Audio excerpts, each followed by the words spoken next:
Chapter 54, Annihilation. Chapter 54, Annihilation.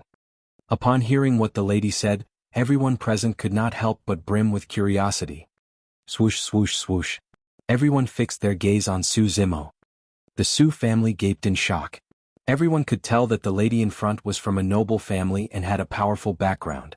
She could likely be from the great Zhou dynasty's royal family. From the tone of the lady, the Su family were further surprised that the lady seemed to be on close terms with second young Master Su. The Foundation establishment cultivators behind the lady stared at Su Zimo, envy and jealousy evident in their eyes. There was a hint of provocation in the eyes of the golden armored leader. Yao Shui controlled a flying sword and landed on the ground, gazing at Su Zimo, who looked astonished. She pursed her lips as she smiled. "Don't you recognize me? You?" Su Zimo finally recovered himself, smiling. "Are you the disciple from Azure Frost sect?" "Yes." Yao Shui nodded, pausing before she continued. "However, I am a princess of the great Zhou dynasty as well. My surname is Ji. Back then we came together by chance and I hid the fact from you. Will you blame me for that?" Su Zimo smiled, shaking his head. Ji was not a common surname. If Yao Shui revealed her surname back then, he would most likely have guessed her background from her surname. But now that he thought about it, there were some clues that pointed to her identity. Ji Yaoshua knew everything about Sky Treasure Pavilion and could gift Su Zimo with a Sky Treasure Gold badge casually. Ordinary Foundation establishment cultivator would not be able to do that. "We are old acquaintances, aren't you going to invite me for tea?" Ji Yaoshua bent her head to the side, blinking at him. "Sure, come over to my place." Su Zimo nodded to Su Hong, telling him to rest assured before he brought Ji Yaoshua to his mansion. The golden armored leader brought several Foundation establishment cultivators with him and followed them to the mansion. He seemed to be worried that they would be spending time alone. Su Zimo and Yao Shui sat at a round table at the courtyard. There were 2 cups of fragrant tea that were piping hot. The golden armored leader and the rest stood behind Yao Shui. The golden armored leader stared at Su Zimo. There was hostility in his eyes. Su Zimo had already noticed it, but he did not let it bother him. "Yao Shui, why? Audacious." Su Zimo had a lot of doubts and was just about to ask Yao Shui some questions when he was yelled at by the golden armored leader. "It is a taboo for a mere mortal to call the princess by her name." The golden armored leader sneered. There was contempt in his eyes as he stared at Su Zimo. "Dai Su." Without waiting for Su Zimo to speak, Ji Yaoshua arched her eyebrows, speaking in a low voice. "It is none of your business how Zimo addresses me. Wait by the side." "Third princess, the emperor ordered me to ensure your safety and not to leave your side." Dai Su bowed slightly, cupping his fists. "Then keep your mouth shut." Ji Yaoshua gave a sideways glance to Dai Su, sending him a look of warning. "Yes, princess." Dai Su looked upset. He glared at Su Zimo before he answered. Su Zimo remained composed. He ignored Dai Su's provocation and did not look in his direction. Ji Yaoshua smiled apologetically at Su Zimo and said, "A few days ago, there was a secret report from Sky Treasure Pavilion and I happened to chance upon it. From the description, I guessed that you were the one who killed the king of Yen. Therefore, I begged my father to issue an imperial edict and came with all of them." Ji Yaoshua did not tell him everything, but Su Zimo could roughly guess what was going on. Before that, the emperor must have sent people to conduct a detailed check on the Su family. "Are you pleased with this arrangement?" Ji Yaoshua smiled as she asked. "It's pretty good." Su Zimo nodded. With this imperial edict, Su Hong could be crowned the king without engaging in any fights, and the surrounding states would not dare to intrude on the country of Yan's territory. To him this was a big favor.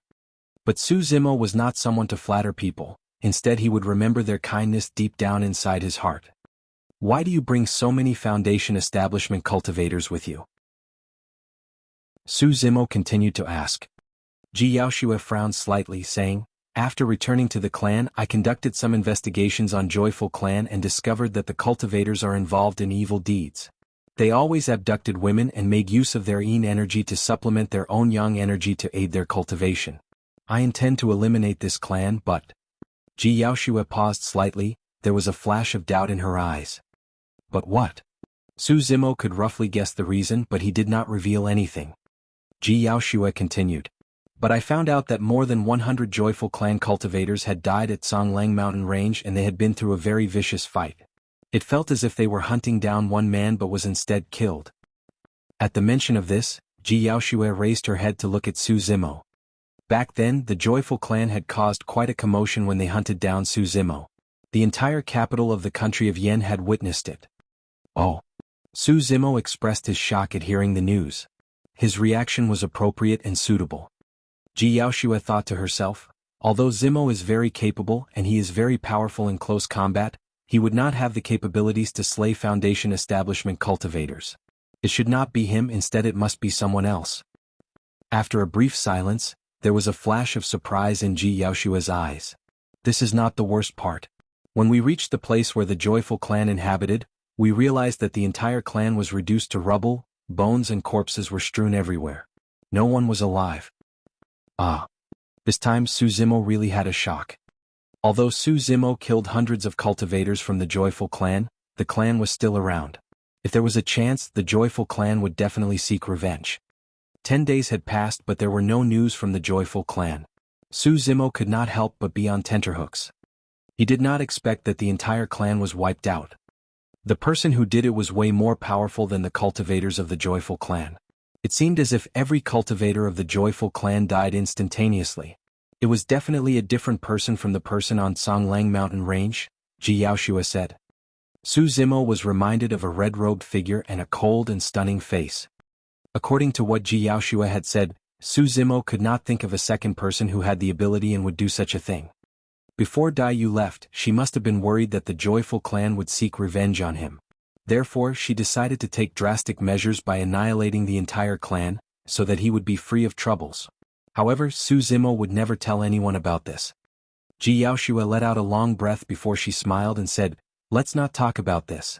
Other than to crown a new king, there is another reason why I made this trip, and it is because of you." "What is it?" Su Zimo asked. Ji Yaoxue took a stone that was the size of a fist out from her storage bag, placing it on the round table. She smiled as she asked, "Zimo, do you know what this is?" "Spirit stone? Unlikely." Su Zimo shook his head. "This is a testing spirit stone. It can tell whether someone has a spirit root and as well as the grade of the spirit root." Ji Yaoxue went on to explain. "Zimo, given your capabilities, if you have a spirit root, even if it is the most ordinary spirit root, you will have huge achievements in the future. The clan has promised that I can bring someone with spirit root to join the clan. It doesn't matter even if it is the most ordinary spirit root. Zimo, you should give it a try." Chapter 55, The 5 Main Clans. Chapter 55, The 5 Main Clans. Su Zimo looked at the testing spirit stone. He did not stretch out his hands, instead he seemed to be pondering. Before Dai Yu left, she had planted the spirit root for him. He knew that it might be as good as the heaven spirit root. Su Zimo had no doubts about that. Su Zimo had another thought after listening to what Ji Yaoxue had just said. Ji Yaoxue thought that Su Zimo did not really know much about her clan, that was why he was reluctant to stretch out his hands. She began to explain. In the Great Zhou Dynasty's territory, there are 5 strongest clans. Zimo, you can be assured that the clan Azure Frost sect that I am in, is among the 5 strongest clans. Su Zimo was interested and he asked all of a sudden, what are the 4 other clans? The 5 main clans are Iridescent Clouds Palace, Southern Mountains Clan, True Fire Sect, Azure Frost Sect and Ethereal Peak. Su Zimo lowered his head, blowing lightly at the tea leaves floating on the tea. There was a fleeting coldness in his eyes at the mention of Iridescent Clouds Palace. Su Zimo looked up, his expression normal as he asked, I suppose for those who join the 5 main clans, they have a high requirement for the spirit root, is that so? Ji Yaoxue nodded and said, if you want to join the 5 main clans, one needs to have at least a superior class spirit root. Having a pseudo-spirit root and ordinary spirit root will not meet the mark. However, Zimo, you can rest assured that even if yours is a pseudo-spirit root, I can bring you to join the clan as well. The spirit root could be categorized into 5 grades: pseudo-spirit root, ordinary spirit root, superior class spirit root, earth spirit root and the most rare heaven spirit root. That was to say, since Zhou Dingyun and Shen Mingqi were chosen by perfected Song Lang from Iridescent Clouds Palace, they must at least have the superior class or higher grade spirit root. Su Zimo smiled and took a sip of tea, asking casually, is there any feud between the 5 main clans? Or rather, which among the 5 clans is stronger? Feud? Jiaoxue shook her head. This I do not know, but Iridescent Cloud's Palace and True Fire Sect are situated quite close to each other and have been getting along well. The 5 main clans are similar to each other in terms of capabilities and each has their own strengths, of which Ethereal Peak is the most mysterious. In the Great Zhou Dynasty, we will hold a grand match between clans every 10 years. Every clan within the territory of the Great Zhou Dynasty can take part in it, regardless of its size. The 5 main clans have ranked the top 10 in terms of movement techniques, elixir refinement, weapon refinement and creating talismans. Su Zimo narrowed his eyes, seemingly pondering about something. Since True Fire Sect and Iridescent Cloud's Palace were on close terms, Su Zimo would never join them. As for joining Azure Frost Sect, Su Zimo wanted to give this opportunity to Su Hong and Su Xiaoning. As to who would join the sect, it was entirely up to their destiny. That left Su Zimo with only Southern Mountains Clan and Ethereal Peak. Su Zimo asked again, among the 5 main clans which is closest to the country of Yen. Jiaoxue took out a map made from animal skin out of her storage bag. She took a closer look before saying, the closest is Ethereal Peak. Su Zimo nodded, not saying any more. Zimo, why do you ask all these? Hurry, you should check your spirit root. Jiaoxue urged him once again. Su Zimo smiled lightly. Some cultivator had checked for me and said that I don't have a spirit root, so I won't do the testing. Ah. Jiaoxue could not hide her disappointment.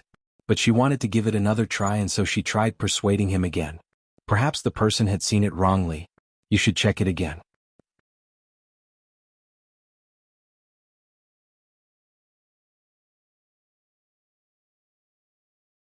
Su Hong waved his hands, shaking his head. I don't need to try. Even if I have spirit root, I won't take the cultivation path. Among the 3 of us, one has to inherit our father's legacy and continue with his work. Xiaoning, you can go ahead to test it. Su Xiaoning was hesitant, she seemed afraid, looking toward Su Zimo for help. Su Zimo smiled, holding his sister's little hand to the round table as he spoke in a tender tone. Don't be afraid, all you have to do is to hold on to this stone. Su Xiaoning nodded, still feeling worried, but she seemed to have made up her mind. She went forward to grab hold of the testing spirit stone. At the moment when Su Xiaoning held the testing spirit stone, 5 rays of light in different colors shot out from the testing spirit stone. This was the first time that Su Xiaoning saw something like this. She had a shock and she threw the stone away automatically. The 5 different rays of light represented the 5 elements: metal, wood, water, fire and earth. It was the pseudo-spirit root, the worst spirit root among all. Su Zimo rejoiced greatly in his heart. In any case, this meant that Su Xiaoning had a spirit root, and she could join one of the 5 main clans, Azure Frost Sect. In fact, even without his relationship with Jiaoxue, Su Zimo was able to join Azure Frost Sect with the spirit root that Dai Yu planted for him. However, Su Zimo could vaguely sense something amiss and wanted to try to keep a distance between he and Jiaoxue. What was Jiaoxue's identity? She was the 3rd princess of the Great Zhou Dynasty. She was of noble birth. Su Zimo was aware that their encounter this time had riled the guard behind Jiaoxue and he was hostile toward him. If he continued to be on close terms with Jiaoxue, he might invite trouble for himself. He was not being afraid of them. It was just that he was still not as powerful and he could not protect himself. But Su Xiaoning was different. She was after all a female and she would not invite the hostility of others. Indeed, after witnessing the scene, there was a flash of delight in Dai Su, the golden-armored leader's eyes. He let out a sigh of relief and he seemingly relaxed his guard. Su Zimo looked at Jiaoxue, his expression solemn as he spoke in a deep voice. Since that is the case, please bring Xiaoning with you. She is timid and she has not been to faraway places. Do take extra care of her during cultivation in Azure Frost Sect.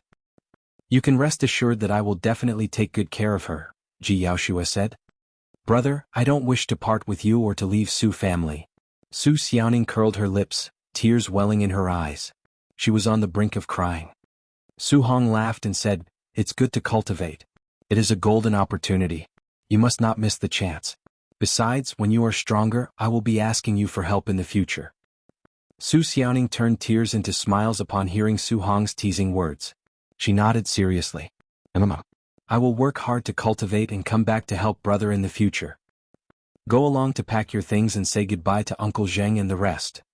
Su Hong left with Su Xiaoning to pack her things. There was a smile in Su Zimo's eyes as he watched them left.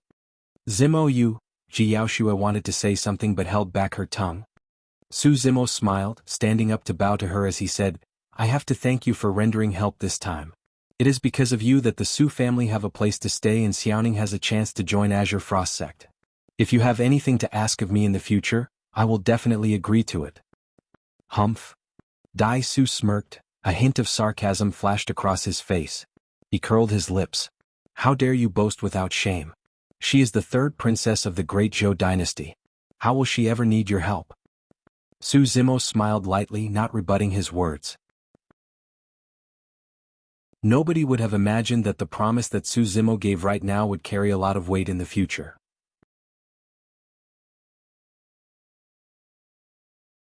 Chapter 56, Waiting for Someone?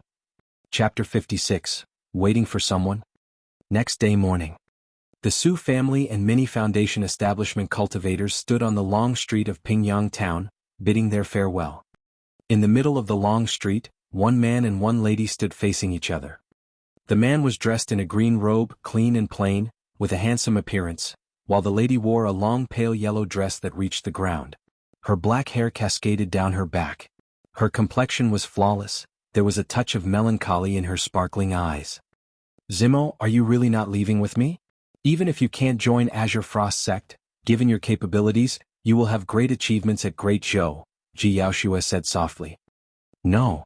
Su Zimo smiled, I am used to leading an unbridled life. I am unaccustomed to the rules and regulations of the palace. Zimo, are you interested in joining the Ethereal Peak? Ji Yaoshua was smart, she could vaguely sense that Su Zimo was deliberately keeping a distance from her. There was surprise in Su Zimo's eyes, but he did not respond. Ji Yaoshua continued. It is more difficult to join Ethereal Peak than other clans. There are many tests to pass. The testing of the spirit root is only one of them. I heard that many high-level Qi refinement warriors could not join the Ethereal Peak. Su Zimo sighed in his heart at the look of concern in Ji Yaoshua's eyes. He knew that Ji Yaoshua was being genuinely good to him. Perhaps it was to return his kindness or for some other reason. But no matter what, he could not leave with Ji Yaoshua. Although Dai Su had concealed his intentions well, he could not hide from Su Zimo's spirit perception. The man had murderous intent toward him. It was alright if it was Dai Su who wanted to kill him, however, if it was the Emperor of Great Zhou who wanted him dead, this was bad news to Su Zimo as well as the Su family. The imperial edict might seem like a reward, however, the Emperor was giving them a warning as well. Since the Emperor of Great Zhou could crown Su Hong as king, he could easily annihilate the Su family as well. The Emperor's power was vast and mighty and one could not predict his next movement or intention. Dai Yu might have been ruthless when she sent Su Zimo to the Zhonglang mountain range, but she was teaching him at the same time that regardless of whether it was the mortal world or the cultivation world, it was no different from the Zhonglang mountain range, where the strong ruled over the weak, and that was the only way to survive. One had to be able to survive Zhonglang mountain range in order to be able to venture into the cultivation world. If one was not powerful enough, one could only be passive and be powerless when others preyed on them. Zimo, what plans do you have? Ji Yaoshua continued to ask. Su Zimo replied. To travel 1,000 miles beats reading 1,000 books. I might embark upon an adventure. Su Zimo paused briefly before he bowed to Ji Yaoshua, cupping his fists. Miss Ji, let's bid farewell today, please take care. Ji Yaoshua looked dismayed upon hearing that Su Zimo addressed her as Miss Ji. After a brief silence, she nodded. Young Master Su, take care as well. Ji Yaoshua boarded the carriage and the bead curtain dropped to cover her from view. The two of them seemed to be thrown into two different worlds, and they might not be able to see each other again. Su Xiaoning sat on the carriage and looked outside, tears falling down her cheeks. Ji Yaoshua sighed softly as she took Su Xiaoning into her embrace, saying softly, let's go. The carriage flew up into the air and more than 1,000 Foundation establishment cultivators maneuvered their swords and followed behind, surrounding the carriage to protect the princess. They disappeared from the sky of Pingyang town in no time. At the end of the procession, one of the Foundation establishment cultivators came up to Dai Su and asked softly, Leader Dai, do we still need to kill Su Zimo? No need. At least he is tactful, he did not reach out for a yard after taking an inch. Dai Su sneered. He is just a mere mortal. He is but a frog in a well. Just let nature run its own course. In the carriage, Su Xiaoning seemed to be overly upset. She collapsed in Ji Yaoshua's embrace and fell into a deep sleep. The tears at the corner of her eyes were still evident. Ji Yaoshua gazed at the bead curtain, looking forlorn. She frowned slightly, sorrow etched in her features, looking pitiful. "Princess, don't be sad over that man, it's not worth it," Dai Su said softly outside the carriage. Ji Yaoshua did not seem to have heard him. Dai Su continued. "Princess, you are of noble birth and you are from the royal family. He is just a nobody. He is not worthy of you." Ji Yaoshua frowned. She checked on Su Xiaoning, who was deep asleep in her embrace, before she turned her head and said softly, "If he is a nobody, then what about you? You don't have to care about my business. You are not qualified." Ji Yaoshua was harsh, but she kept her volume down so as not to wake Su Xiaoning up. "Princess, don't blame me for being meddlesome. You will definitely be a golden core in the future and you will have a lifespan of 500 years. While he is just a mortal and his lifespan is only about 100 years. It is not practical to choose him as your Dao partner." Dai Su continued. Ji Yaoshua's expression darkened, asking all of a sudden, "Did my father say anything to you?" "No, nothing." Dai Su paused momentarily before he quickly denied. Ji Yaoshua clenched her fists in silence, saying in a cold voice, "Dai Su, let me warn you, don't you dare to do anything to Su Zimo or the Su family." Dai Su's expression hardened, but he remained silent. After a brief silence, Ji Yaoshua sighed softly, feeling upset. 100 years will pass by in the blink of an eye. I am afraid that I will never have the chance to see him again. Upon hearing this, Dai Su breathed a sigh of relief, finally putting his heart at rest. Ji Yaoshua had finally realized that if she and Su Zimo were on close terms, it would not be helpful to Su Zimo, instead it would bring disaster to him. Ji Yaoshua looked forlorn. She did not notice that Su Xiaoning, who was in her embrace, batted her eyelashes but did not open her eyes. Pingyang Town. Su Hong and others were about to return to the capital with the army of the country of Yan. "Zimo, why don't you stay in the capital with me for a period of time?" Now that Su Hong was going to the capital, he would not be returning to Pingyang Town anytime soon. He was worried at leaving Su Zimo behind by himself. "Brother, you should go now. I will stay in Pingyang Town for a while before I embark upon an adventure. You don't have to worry about me," Su Zimo said. Su Hong frowned. "There is no one at the Su family's residence and we don't have any acquaintances in Pingyang Town. You are by yourself." "I am not alone." Su Zimo smiled. Su Hong was surprised. Su Zimo did not explain. Instead he gave Su Hong a pound on the chest, smiling. "You should hurry to the capital now. There is no need to worry about me. If there's a chance, I will go to the capital to visit all of you." "All right, we will leave now."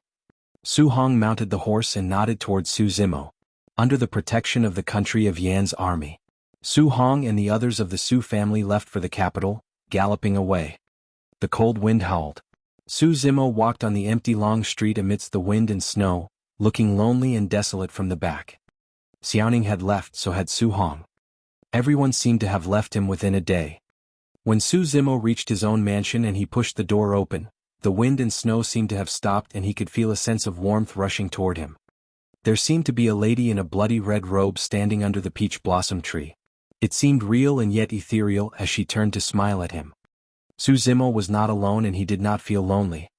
When he came back to his mansion, it was as if Dai Yu was by his side, watching him cultivate as usual, kicking and beating him occasionally. Su Zimo smiled and closed the door. Su Zimo had no intention of leaving Pingyang Town right away. He was waiting. He was waiting for someone. Just like that night 1.5 years ago. Chapter 57, The Wine to Send Him on His Way. Chapter 57, The Wine to Send Him on His Way. Winter had passed and spring was here. 2 years ago, perfected Song Lang inadvertently passed by Pingyang Town and brought 2 people away with him, and that directly or indirectly changed the fate of many people. Zhou Dingyun was one of them. During the 2 years of cultivation in Iridescent Cloud's palace, Zhou Dingyun often thought to himself that without perfected Song Lang, he would still be at the prison in Pingyang Town, munching on the cold buns, drinking the icy water, trying hard to please the prison guards. But right now Zhou Dingyun was a Qi refinement warrior. he was a disciple of Iridescent Cloud's palace. Although he was an outer sect disciple, whenever Zhou Dingyun went to the mortal world, he would be respected and envied by the surrounding mortals. He could decide the life and death of every mortal. Although he was an outer sect disciple, he wore the Taoist robe of Iridescent Cloud's palace. The cultivators from the small clans might have higher cultivation base, but they would show respect for him whenever they saw him. Zhou Dingyun enjoyed this feeling very much. However, that was not enough. Whenever Zhou Dingyun enjoyed the glory of being a Qi refinement warrior, a scene would flash through his mind automatically. There was no moon that night. He knelt in front of a green-robed scholar, tears on his face as he begged for mercy. This scene felt like a thorn that was stuck deeply in Zhou Dingyun's throat. It had become increasingly intolerable and uncomfortable over the past 2 years. The higher Zhou Dingyun's realm was, the more he could not forget the scene. No matter what achievements he had accomplished, it could not erase what happened that night, as well as the shame that the scholar brought him.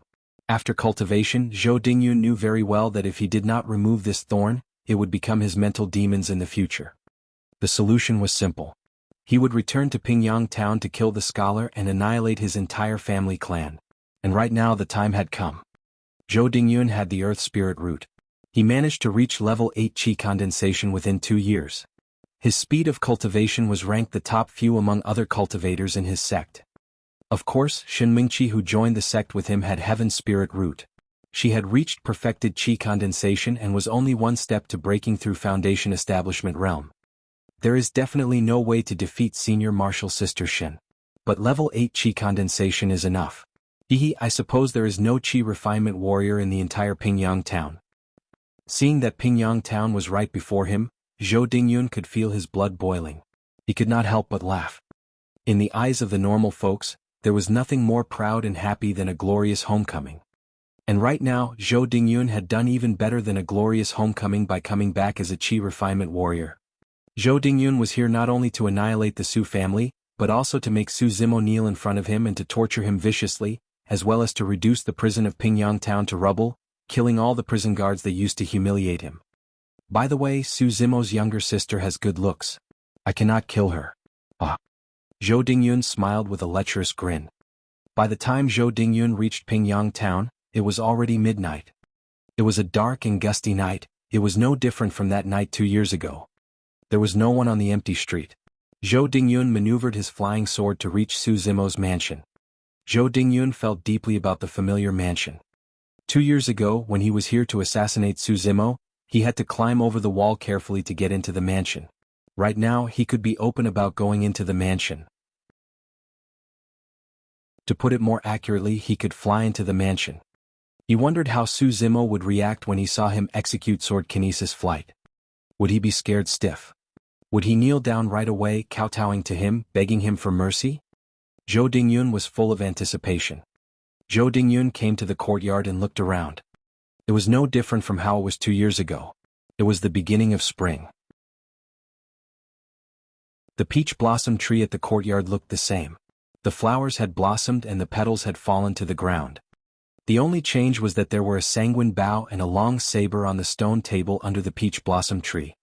There was a squeaking sound. The door to one of the rooms in the courtyard opened and out came a green-robed scholar. The green-robed scholar carried a jar of wine, looked calm and composed. He went to the stone table in the courtyard and took a seat casually, pouring 2 bowls of wine. He looked at Zhou Dingyun, who was in midair, as he said calmly, "Come down, I will treat you to a drink." Zhou Dingyun was stunned. He had thought of all kinds of possibilities when they met, but the scene in front of him was totally beyond his expectation. There was no shock. There was no fear.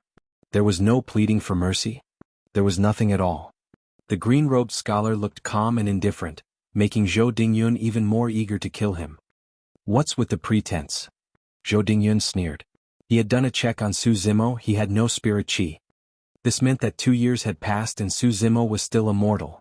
Zhou Dingyun was fearless as he descended into the courtyard, coming up to the stone table, asking all of a sudden, "You seem to have known all along that I will be back, is that so?" "Yes." Su Zimo nodded. "When I let you off 2 years ago, I knew that you would return." "Ha, scholars are indeed smart." Zhou Dingyun broke out into laughter. There was mockery in his eyes, but he changed his tone right then. "However, your so-called wits seem childish to me. Zhou Dingyun had been observing Su Zimo. He was hoping to sense something from his expression. But Zhou Dingyun was disappointed. Su Zimo looked at him calmly. His eyes were clear, and there was not even the slightest bit of fluctuation in his mood. Zhou Dingyun smiled dryly. Fate is so amazing. No one would have imagined that the ruffian from Pingyang Town 2 years ago would become a Qi refinement warrior and underwent such huge changes. Oh, by the way, do you know what is a Qi refinement warrior? Zhou Dingyun looked at Su Zimo with provocation in his eyes. Su Zimo sighed softly with emotion as he nodded. Yes, the changes are tremendous. Do you know why I chose this time to come back? Zhou Dingyun asked with a raised eyebrow. Why? 2 years ago, right here at a night like this during the same season, it's the two of us as well, but... Zhou Dingyun no longer hid his murderous intent in his eyes as he said coldly, the outcome tonight will be vastly different from that night 2 years. Su Zimo smiled and suddenly pushed the wine bowl toward Zhou Dingyun. He nodded and said, take a drink. Zhou Dingyun was on alert. He could not understand why Su Zimo was so calm and composed. At the sight of the bowl of wine in front of him, a thought flashed in Zhou Dingyun's mind. He could not help but sneer. Second young Master Su, I suppose there is something about the wine? So this is what you are counting on. Hee, it's a pity that I have seen through it. Zhou Dingyun thought that Su Zimo had poisoned the wine and was in a hurry for him to drink the wine. There is nothing with the wine. But there is indeed something with the name of the wine. Su Zimo shook his head. What is it? Zhou Dingyun asked automatically. This the wine to send you on your way. Su Zimo raised his head to look at Zhou Dingyun as he said calmly, after drinking this bowl of wine, I will send you on your way. Upon hearing this, Zhou Dingyun could feel the chills on his back. The glance that Su Zimo gave him reminded him of that night 2 years ago.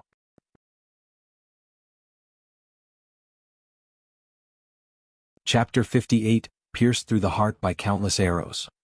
Chapter 58, Pierced Through the Heart by Countless Arrows. Zhou Dingyun seemed to have gotten a big shock. He jumped up, retreated a few steps, reaching his palm toward the storage bag at his waist. He narrowed his eyes and looked solemn. Calm down, Zhou Dingyun assured himself. I am a level 8 Qi refinement warrior. I underwent a total transformation and am no longer the same person 2 years ago. I will never be frightened by a scholar. Su Zimo is a mere mortal, what could he count on? Aren't you going to drink? Su Zimo smiled, shaking his head. If you don't drink, you won't have the chance anymore. You are bluffing. Zhou Dingyun gave a loud shout. He slapped his palm on the storage bag, maneuvering a flying sword, shooting out a ray of spirit chi from his fingertip. The flying sword shone brightly.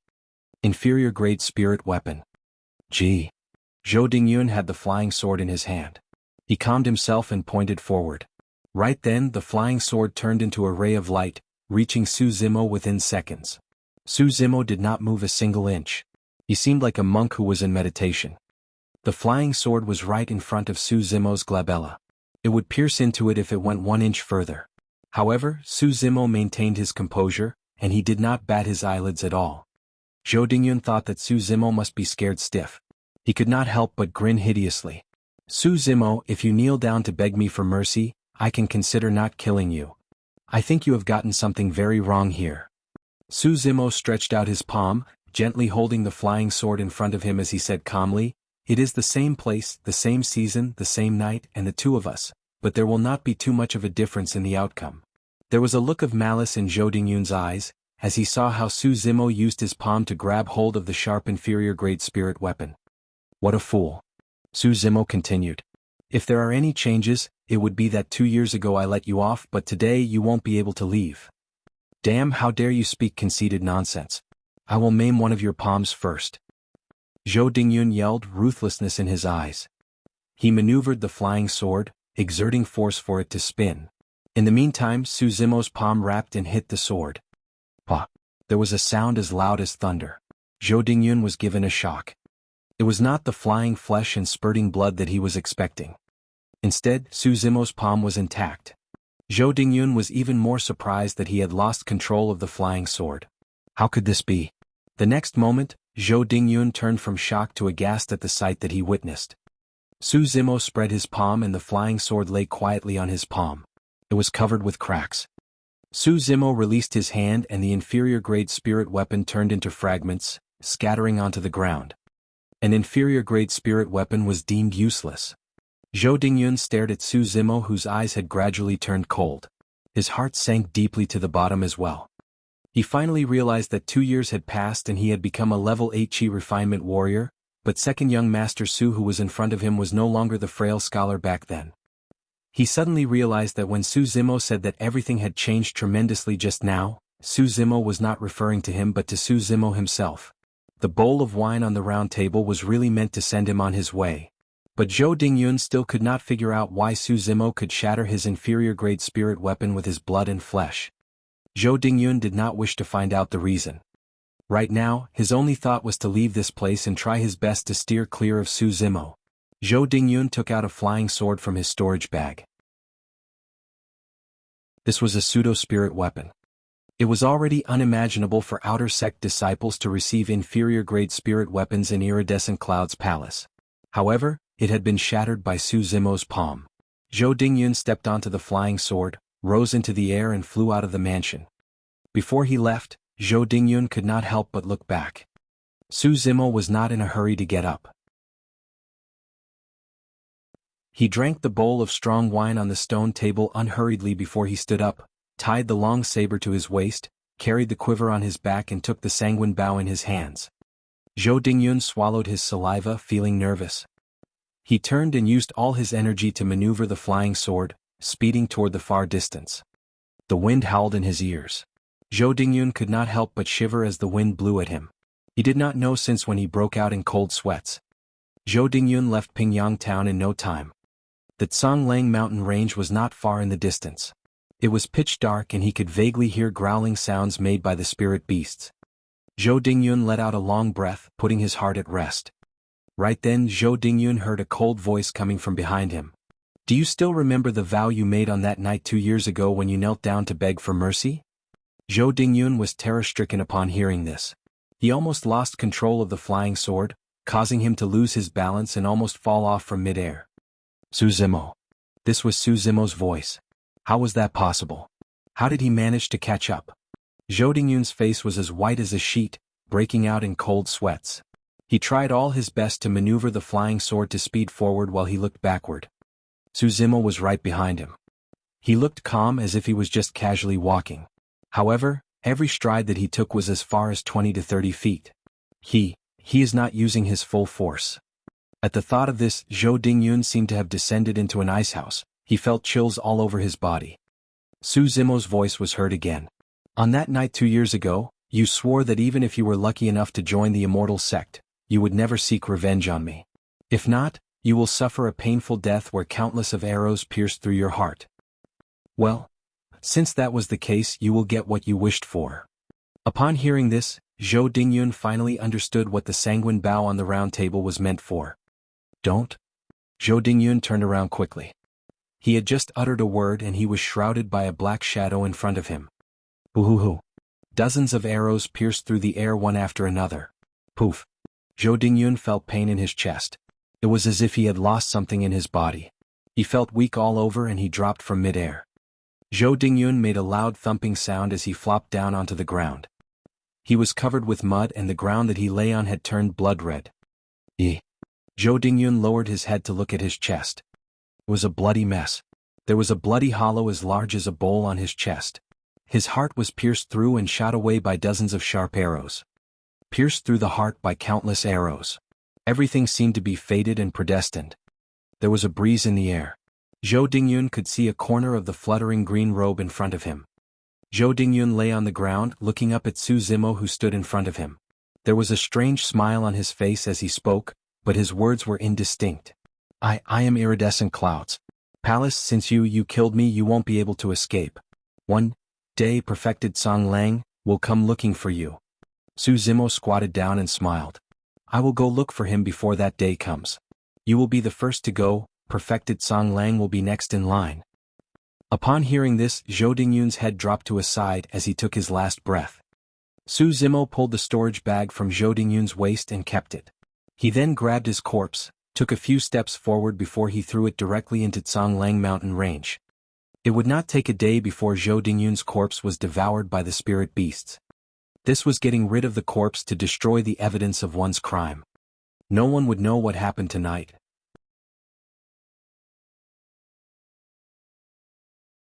Chapter 59, The Foggy Test. Chapter 59, The Foggy Test. The reason why Su Zimo did not leave Pingyang town immediately was to wait for Zhou Dingyun.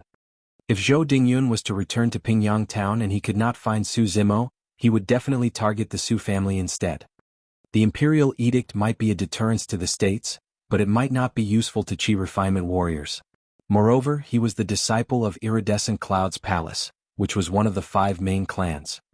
Unless Zhou Dingyun died, Su Zimo could not leave in peace. As what Su Zimo had said to Zhou Dingyun from the moment he let him off, he knew that Zhou Dingyun would be back. It was just that Su Zimo did not know when Zhou Dingyun would be back. But he was willing to wait. Perhaps it was because he could not ease his concern because of Zhou Dingyun, or that he had a sense of nostalgia and attachment to the mansion, the cultivation field and the particular someone. He had waited for half a year. During the past half a year, Su Zimo was not in a hurry to cultivate the 4th section, marrow cleansing of the mystic classic of the 12 demon kings of the great wilderness. Instead he continued to cultivate the first 3 sections, namely, body tempering, tendons transformation and bone strengthening, to strengthen his body and to refine the essence in his body that was sealed by the scarlet flame fruit. Su Zimo had moved on to another realm. He had almost reached phenomenal success for the first 3 sections. In his spare time, Su Zimo would also practice archery in the cultivation field. It was due to his hard work in practicing archery in the past half a year that he was able to shoot dozens of arrows accurately at where the heart was. Now that he had killed Zhou Dingyun, Su Zimo no longer had any reason to stay at Pingyang town. Unexpectedly, he felt an unexplainable sense of loss. Su Zimo went back to the mansion. He stood at the door watching the peach blossom tree not far away. His eyes were blurred and he stood there for a long time. The dark clouds seemed to have dispersed, and the moonlight was clear as water. The petals of the peach blossoms fell off the tree. It was like that night 2 years ago, however the lady was no longer around. Su Zimo recalled a poem that he once read. Last year in this villa on the same day, on blushed face the fine peach blossoms portrayed. Today oh you're gone my fair, but where please? Peach blossoms are still smiling in spring breeze. When he was young, Su Zimo could not understand the artistic conception of the 4-line poem. And now Su Zimo was 19 years old. He was no longer young and inexperienced. He could finally understand the sense of sadness that one felt when things had remained the same, but people had changed. Su Zimo would never be able to forget that it was that night when he was at his lowest, feeling frustrated, lost and helpless, when a lady stood among the falling peach blossoms and brought him into the cultivation world. Su Zimo smiled. He stretched out his hands and closed the door to his mansion slowly. Now that he closed the door, Su Zimo was shutting the mansion and the very precious memory that he held dear to him, to a close as well. Only when he reunited with that person would he open the door to this memory. Su Zimo looked forward to that day. After a long time the sky gradually brightened. Su Zimo took a deep breath, his eyes clearing up. He took out a map made of animal skin from his clothes and looked carefully at it, taking big strides towards a certain direction. A ray of light broke through the dark clouds in the sky behind him. The morning sun rose from the eastern horizon. A new day had begun.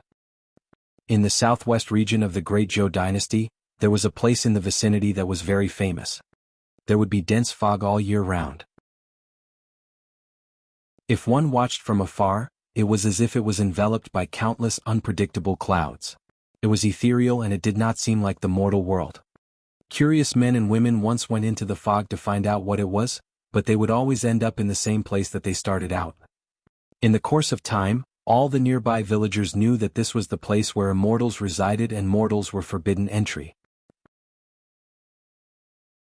Every year, there would be a few days whereby the villagers could vaguely see a mountain peak within the thick fog. It towered into the clouds, looking majestic and grandiose. During these few days, the nearby villagers would kneel down in the direction of the mountain peaks, praying for favorable weather and good health. This day, a green-robed scholar came to their village. It was not really accurate to call him a scholar.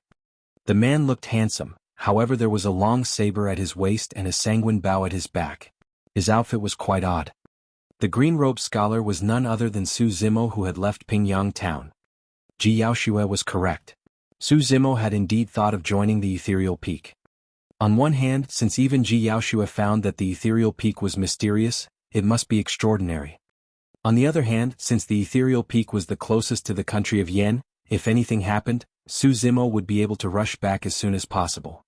It was just that on the map, it only marked the approximate location of the ethereal peak. Once Su Zimo reached the place, he was enveloped by thick fog and he could not find its exact location. Su Zimo had walked for a day and he always ended up at the same spot. He was clueless. Su Zimo could not see clearly in the thick fog. The visibility was low. Given his eyesight, he could only see 10 meters away. The place seemed like a maze. He kept walking in circles in the thick fog, but he could not find the exit. Weird. Su Zimo was back to the original spot again. He stared at the fog in the distance as he brooded. Jianghu once told him that if one wanted to join the ethereal peak, it was far more difficult than joining other sections. Other than having a high-grade spirit root, there were many tests to pass. Many high-level chi refinement warriors could not join the ethereal peak as well. However, this was exactly what made the ethereal peak so attractive to Su Zimo. If it was like the iridescent clouds palace where they only took in disciples based on the different grades of spirit root, Su Zimo felt that this kind of sect had nothing special at all. I guess I have to put in some effort to join the ethereal peak. Su Zimo vaguely guessed that the thick fog in front of him might be the first test that he had to go through in order to join the ethereal peak. If he could not pass this test, he would not be able to see the ethereal peak, let alone join the clan. Seeing that it was getting late now, Su Zimo decided to find a place to rest for the night and to think of ways to get through the maze before he decided what to do tomorrow morning. The thick fog in front of him must be there for a reason. It was useless to barge around without a plan. Not far away was a small village. A woman was preparing dinner while a strong man was chopping some wood. A hunter carried his prey on his way home, and two elders squatted at the entrance of the village, a table right in front of them, playing chess on the chessboard. Children from the village were playing and running about. This was a happy and pleasant scene. Su Zimo could feel a sense of warmth at this scene. There was a smile on his face as he took quick steps toward the village. "Grandpa, I am Su Zimo from the country of Yen. I don't have a place to stay for the night. Can I stay at your place for a night?" Su Zimo reached the entrance of the village, making a bow as he asked the two elders who were playing chess. The two elders did not seem to have heard him. They were engrossed in the game and they could not be distracted. Su Zimo coughed softly and repeated his question. The two elders still did not reply to him. They each held a chess piece as they stared intently at the chessboard. They would make a move occasionally, looking very serious. Su Zimo felt awkward. Since the two elders did not respond, it would be rude if Su Zimo rashly entered the village. Su Zimo smiled and turned to leave. Given his abilities, he could sleep in the open. It would not be a problem to him. The reason why he wanted to stay for a night in the village was because Su Zimo could feel a sense of warmth that he had not felt for ages. Just when Su Zimo was about to leave, his eyes inadvertently rested on the chessboard of the two elders and he stopped in his tracks. This was an intense game. The two parties were in a stalemate. Even the slightest mistake in every move might cost them the game. Since Su Zimo had nothing else to do, he decided to watch them finish the game before he left. Therefore he stood by the side to watch them as they played. Fast passes and coins which were spent between 14 January 14 February 2020 will be refunded beginning February 15, 2020, taking 7 working days to be deposited. A new round of trial read selections will begin on February 15, 2020. From February 15, 2020, coins spent on books that aren't selected will be refunded within 30 days. However, fast passes will not be refunded. The selected book will have a mark on the corner of the book cover in 30 days to indicate continuation. Thank you for your understanding.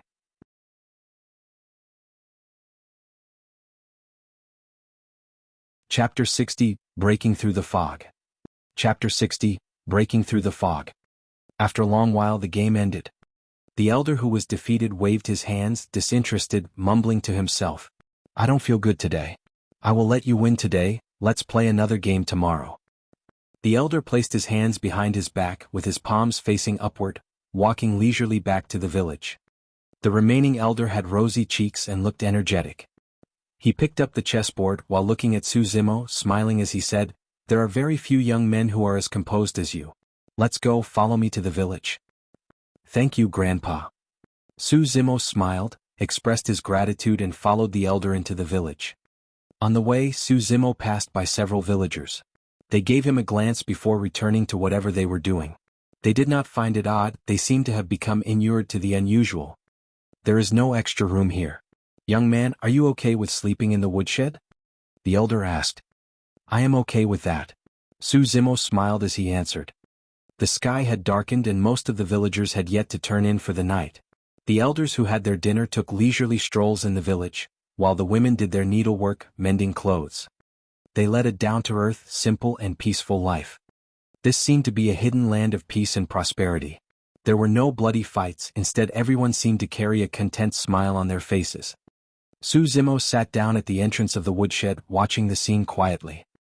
He emptied his mind of all thoughts and the fatigue he felt on the journey seemed to have lightened tremendously. The sky gradually darkened. The moon was bright and there were few stars. The elderly, the women and the men had returned to their rooms to rest, except for some energetic and bubbly children who were still playing around on the street, refusing to go home to sleep. Su Zimo stood up, returned to the woodshed and closed the door, getting ready to sleep. Just then he heard the bright and sweet voice of a young child coming from the village. "Where shall one find the traces of the immortal?" Looking far into the distance of the ethereal peak, it was deep in the mountains where the thick clouds were. Su Zimo had an idea. He turned, pushed the door open and went in the direction of the voice. Not far away was a 7 or 8-year-old child. The child smiled and jumped, moving in his direction. Su Zimo thought for a while before he walked forward. He squatted and asked with a smile on his face, "Young child, you were saying something just now. Whom did you hear it from?" "Who said it?" The child bent their head to the side and blinked, looking confused. "I have no idea. But all of us know it." "Is it just a nursery rhyme?" Su Zimo mused. "Big brother, are you interested in immortal cultivation?"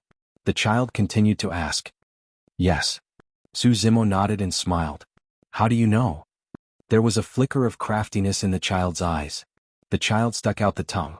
"Every year there will be many people like you. But most of them won't get to see the immortals." "Ah. What should I do to see them?" Su Zimo was interested, feeling like teasing the child. "I don't know as well." The child pouted their lips and shook their head. Su Zimo smiled faintly. He was just about to stand up to leave when a thought flashed across his mind. He asked the child, "Where shall one find the traces of the immortal?" Looking far into the distance of the ethereal peak. However, the ethereal peak is covered by thick fog. How can one be able to see it? "This is easy." The child raised the chin, feeling proud. "The fog will gradually disperse a few days later. If you stand here, one can vaguely see the mountain peak. However, it will only last for 3 days. If you miss it, you won't be able to see it." Su Zimo was elated. As long as he could see the ethereal peak and moved forward in its direction, he would definitely be able to reach the foot of the mountain. Su Zimo certainly did not think that he only needed to pass through the thick fog to be able to join the ethereal peak. This was just the beginning. Su Zimo stayed in the village for 7 days. On the 7th day, the thick fog gradually dispersed and he could vaguely see a majestic and towering mountain looming in the distant clouds. Su Zimo bade farewell to everyone in the village and stepped into the thick fog once again. In the thick fog, all the senses had been dulled and one could not have a good sense of direction. Su Zimo felt that after turning eastward and westward, he seemed to be retracing his steps at times. As the thick fog gradually dispersed, he could tell the exact location of the peak in the far distance despite being shrouded in fog.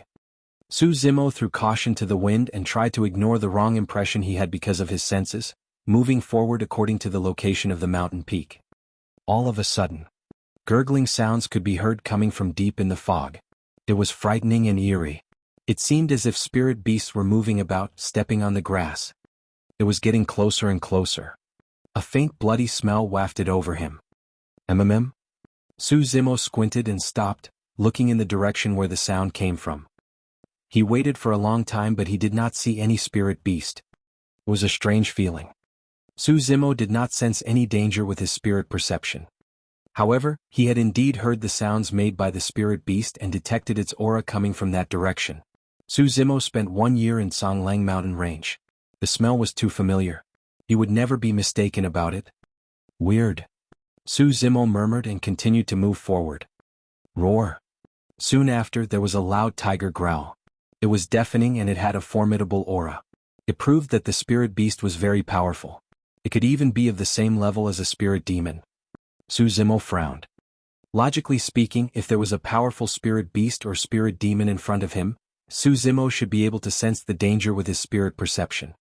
However, strangely his spirit perception could not detect anything, while his senses kept telling him that there was danger. In this case there could only be two possibilities. The surrounding fog had shrouded Su Zimo's spirit perception or that it had confused his five senses. The answer was obvious. These methods were meant to scare off those who wanted to take the path of immortal cultivation or those who were weak-minded. The tiger growl and the bloody smell were just methods to deceive people. After figuring out the purpose of the thick fog, Su Zimo smiled and ignored all the sounds that he heard from the surroundings, walking deeper into the fog without any care. Nevertheless, it was a brilliant move to make use of the thick fog to confuse one's senses. If Su Zimo did not have spirit perception, he would be trembling in fear and taking careful steps along the way. Su Zimo gradually sped up and he walked out of the thick fog in no time. Everything became clear in front of him. As far as the eyes could see, there were verdant and lush vegetation, clear waters and green hills. It was full of vitality. He felt as if he was in the immortal world. There was a stone gate not too far away. At the back of the stone gate was a mountain road that was paved with green stones. The path winded around the mountain and led all the way to the deep, dark end of the fog. On the two sides of the stone gate stood two young smart-looking children who cultivated Tao. One of them was plump while the other was thin. At the sight of Su Zimo, the plump child smiled and nodded. "Young master, you are the first to reach. Please wait here. We will only open the gate and accept disciples 3 days later." Su Zimo was not in a hurry. He waited by the side silently. Many people kept coming out from the fog. Most of them were mortals who had not been cultivating. They looked pale and beads of perspiration could be seen on their forehead. It seemed that they were scared stiff during the journey. Some of them were chi refinement warriors who maneuvered flying swords to break out of the fog. They breathed a sigh of relief upon seeing the stone gate. A few chi refinement warriors swept their gaze over Su Zimo. They relaxed slightly upon knowing that he had no spirit chi. Some chi refinement warriors took a glance at the bow and saber that Su Zimo had with him and sneered. They could not help but smirk. There were people from all walks of life. 3 days passed in no time. Fast passes and coins which were spent between 14 January 14 February 2020 will be refunded beginning February 15, 2020, taking 7 working days to be deposited. A new round of trial read selections will begin on February 15, 2020. From February 15, 2020, coins spent on books that aren't selected will be refunded within 30 days. However, fast passes will not be refunded. The selected book will have a mark on the corner of the book cover in 30 days to indicate continuation. Thank you for your understanding.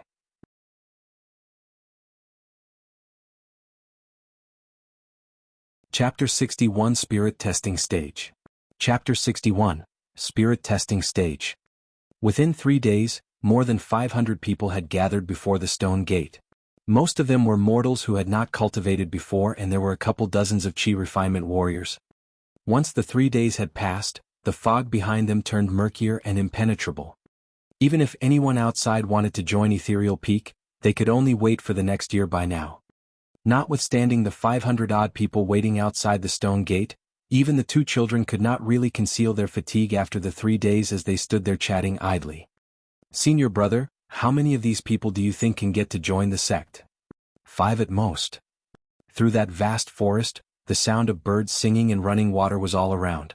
As such, the discussion of the two children was almost like mosquito buzzing and no one could hear them. Yet, within the crowd, a bow and saber-carrying scholar frowned as a look of shock flashed through his eyes. Cultivating the mystic classic of the 12 demon kings of the great wilderness did not merely change one's body. The body-tempering aspect would heighten their sense of smell, the tendons transformation aspect their sense of vision, and the bone-strengthening aspect their hearing. The changes were all-encompassing. Even though Su Zimo was of the human race, his physical body and 5 senses were even sharper than those of spirit beasts. Despite the soft voices of the two children, Su Zimo heard everything clear as day. Only 5 out of the 500 of them could be accepted into the sect. That was a ratio of 1 to 100. How could anyone imagine that? Su Zimo had initially thought that he would be able to enter Ethereal Peak with ease with his borrowed Heaven Spirit root. But now it seemed like he couldn't just rely on that. The conditions for one to be able to join Ethereal Peak must be extremely stringent, or there wouldn't be so many people eliminated. Just as Su Zimo was contemplating on what he should do, he heard the two children continue. Who do you think stands a greater chance, senior brother? The couple that doesn't really seem to fit in. Even though they're only at level 5 chi condensation, they look like they have an extraordinary aura. They're decent. Oh, that little fatty too.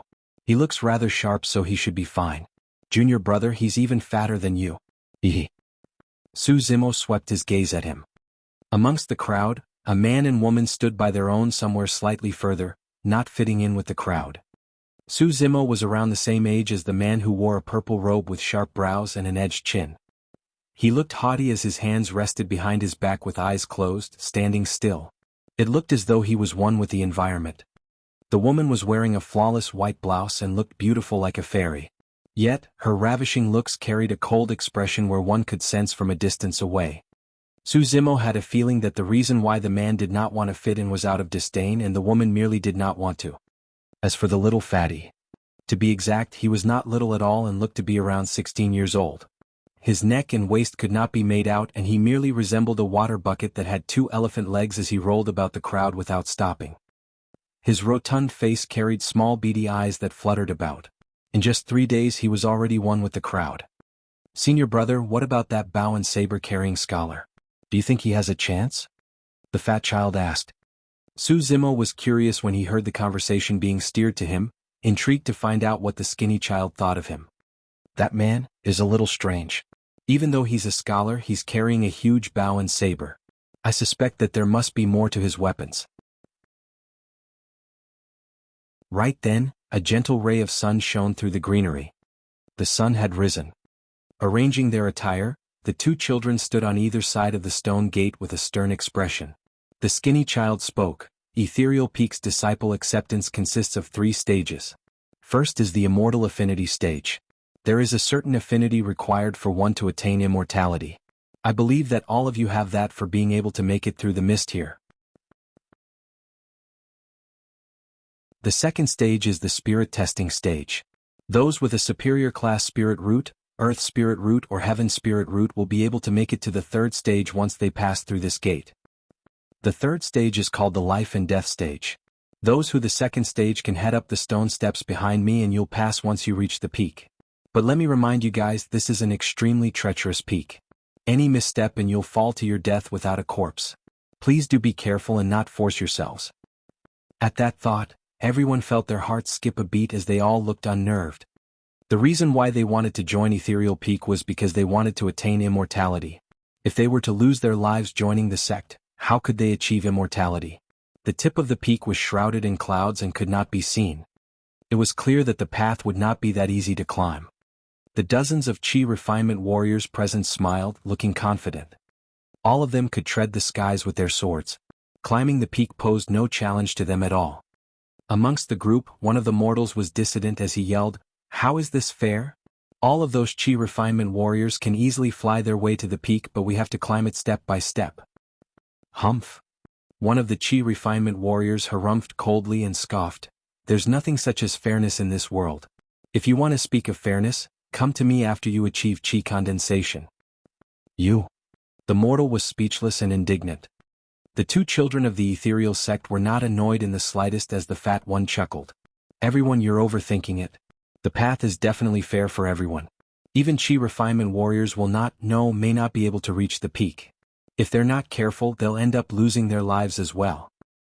As though he was about to let something slip, the fat child looked flustered for a moment as he changed his statement. Most people merely thought that the fat child had said something wrong by accident. At that reply, many of the mortals present heaved a sigh of relief. However, the dozens of chi refinement warriors looked terrible. They had cultivated earnestly, with some of them even at level 9 chi condensation. If they were to die here just because they wanted to join a sect. Su Zimo glanced sideways. The purple-robed haughty man still had his eyes closed as though he was indifferent to what the two children had said. The white-bloused woman maintained her cold expression with an unyielding gaze that seemed to be frozen. The little fatty among the crowd was still laughing and looking nonchalant.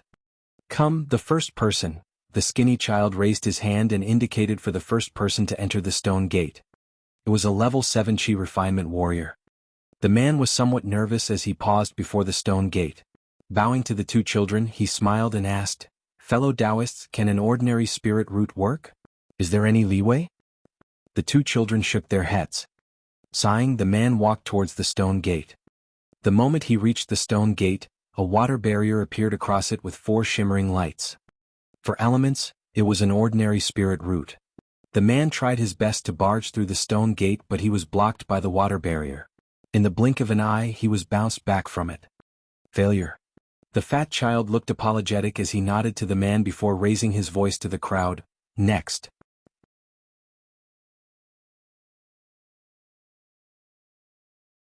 Chapter 62 Variant Spirit Root. Chapter 62, Variant Spirit Root. Pseudo-Spirit Root fail. Ordinary Spirit Root fail. Superior Class Spirit Root pass. Everyone continued proceeding to the stone gate where more than half of them were rejected. Only those with a superior class and above Spirit Root could get to pass the spirit testing stage. In the blink of an eye, there were only a couple dozens of people left with the haughty man, the white-bloused woman, the little fatty and Suzimo. There had yet to be a single heaven spirit root amongst the tested yet. There were tens of earth spirit roots and the rest were all superior class.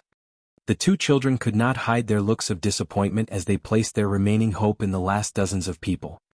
Right then the little fatty walked through the stone gate all smiles.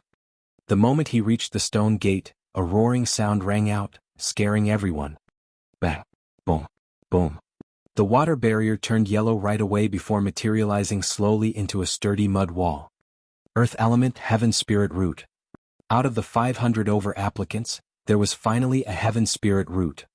The two children nodded to the little fatty with a kind smile, their eyes sparkling. As he crossed the stone gate with ease, he came to the two children with smiles and pulled their hands together like long-lost friends. Casually he started engaging the both of them in conversation.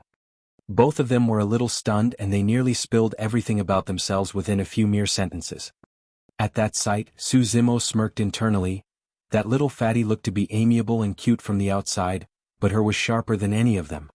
Before long, the skinny child was the first one to recover as he coughed gently and swung the little fatty's chubby hand away and said in a deep voice, "Fellow Taoist, please respect yourself and wait at the side instead of distracting us." Yes. Self-respect. I understand that I've got a huge self to respect. The little fatty giggled without looking awkward at all. The skinny child rolled his eyes and got rid of the little fatty before yelling toward the stone gate, "Next." Someone tried and failed once more. The number of people remaining was diminishing. Finally, the haughty man opened his eyes as he turned to look at the white-bloused woman not too far away. Giving a slight grin, he headed for the stone gate. His actions attracted everyone's attention. It was as though he was a born ruler where every single move he made would attract the gazes of the masses. The little fatty stopped smiling and looked at the stone gate. Frowning slightly, the white-bloused woman raised her head and her eyes followed the haughty man coldly too. The haughty man stopped himself before the stone gate where the water barrier showed no indication of color. Hee. After a temporary silence, giggles spread from the crowd. What's he putting a show on for when he doesn't even have a spirit root? I know, right? And here I was thinking that he was someone incredible. Wait, something's not right. How did he become a Chi refinement warrior without a spirit root? The moment that sentence was spoken, everyone fell silent. It was as though an invisible hand had gripped the mouths of the mocking crowd as they watched with agape eyes. The two children had a stern expression as well. The little fatty was in deep thoughts. As though he had realized something, his chubby body shivered slightly as he could not contain his shock. Oh.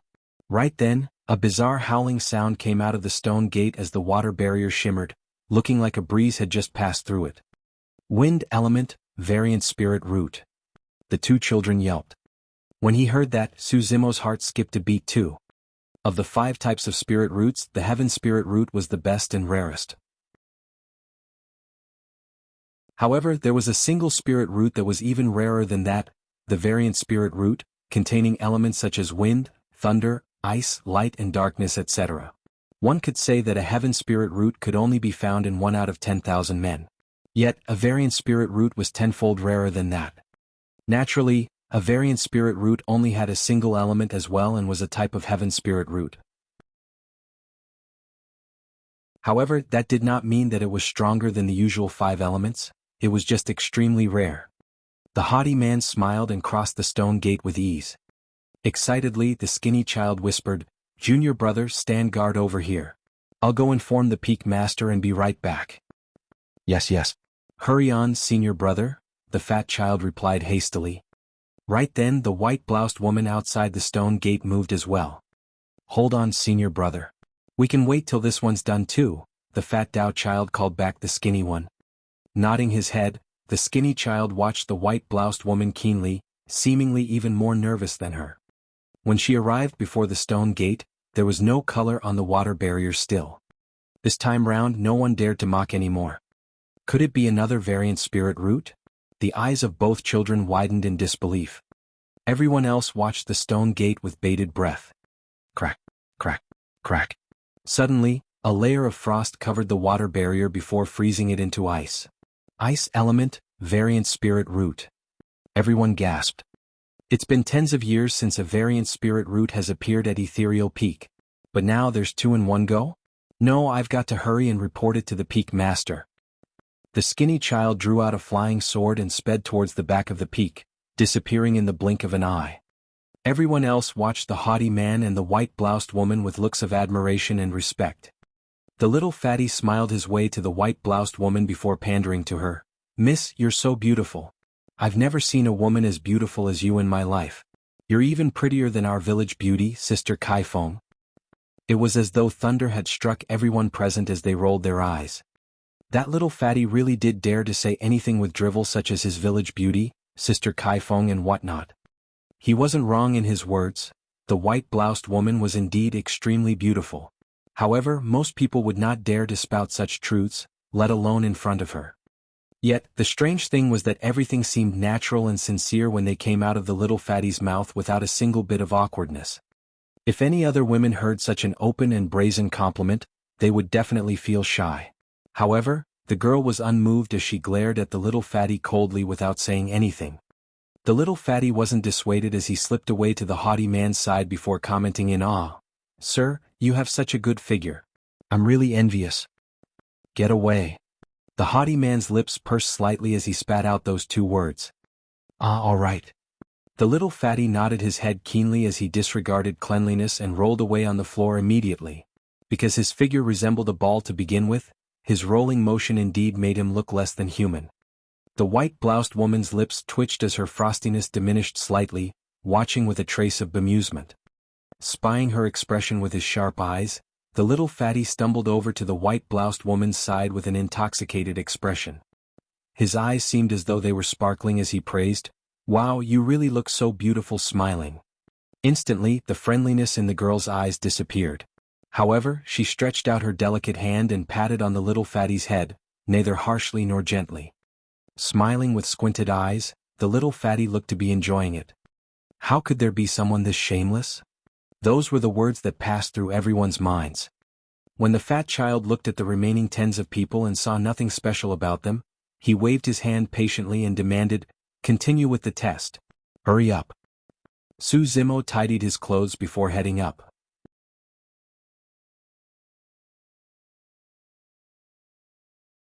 Chapter 63 Exploded? Chapter 63, Exploded? Su Zimo's actions did not attract anyone's attention. Compared to the haughty man, white-bloused woman and little fatty, he seemed simply way too ordinary apart from his slightly weird dressing. The reason why Su Zimo waited for the end of the test wasn't because he wanted to pull a surprise on everyone. It was because he had no spirit root to begin with. Even though Dai Yu had planted the spirit root for him, he could not help but feel nervous as to whether things would turn out well. Standing still before the stone gate, he watched the water barrier keenly. Swoosh! A red flash of light shimmered through the water barrier before burning into raging flames, exuding a scorching warmth. Su Zimo was elated.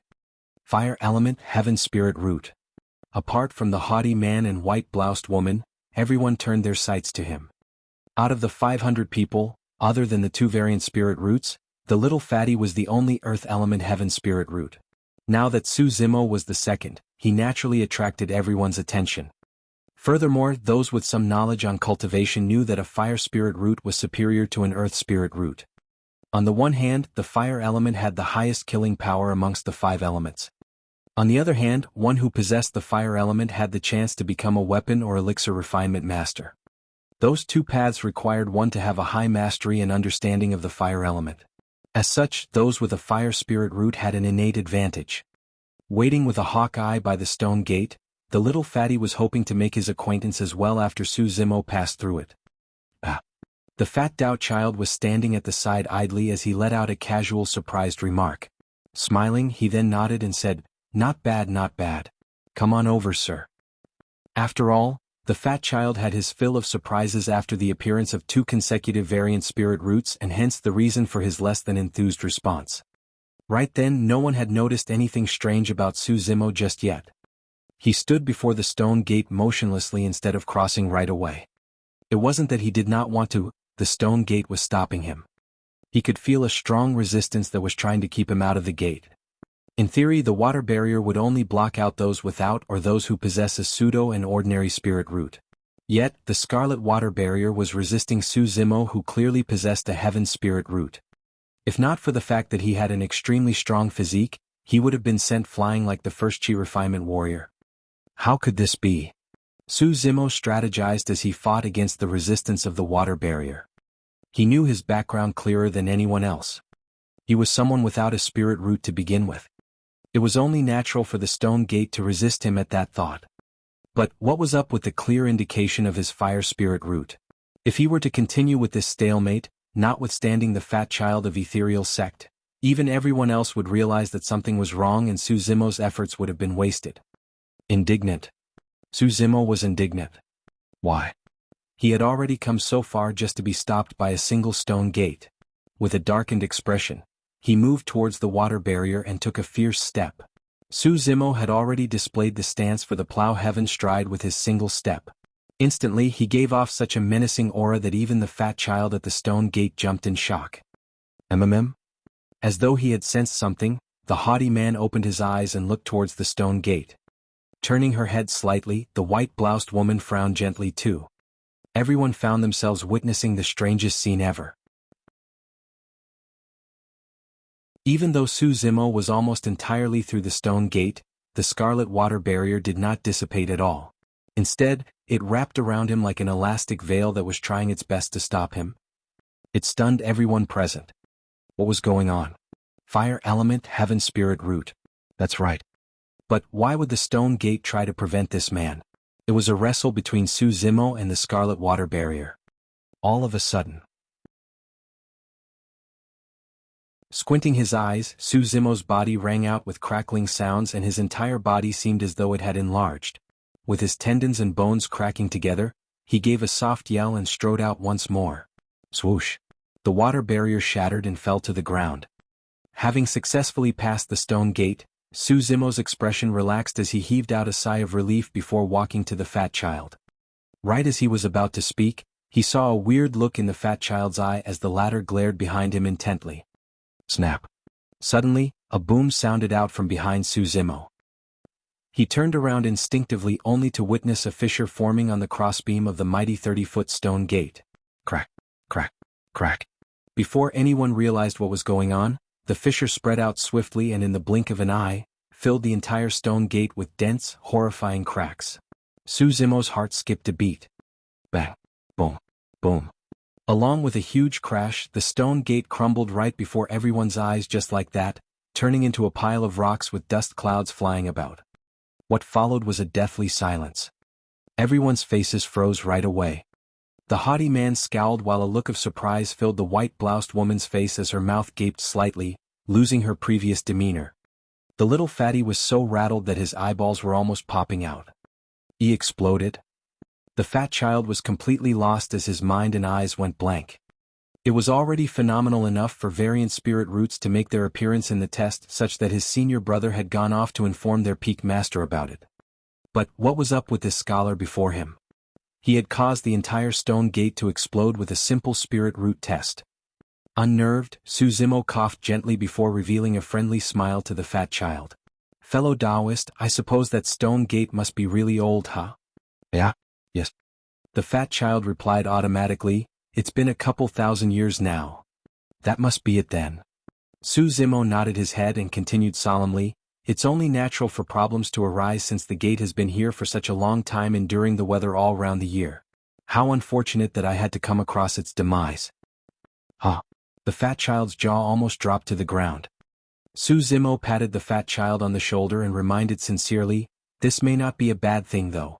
At least, it serves as a reminder for the sect to conduct constant maintenance to some of the older structures you guys have so that today's situation does not repeat itself. These issues have to be nipped in the bud before they are allowed to manifest. The fat child was befuddled to begin with through the confusion. With Su Zimo's explanation, he was even more astounded and was almost convinced. In reality, the stone gate was initially a gigantic spirit testing stone with its middle dug out by the cultivators of ethereal sect and placed here, turning into the stone gate they perceive today. The spirit testing stone was a spirit item of the universe and was extremely perceptive to spirit roots.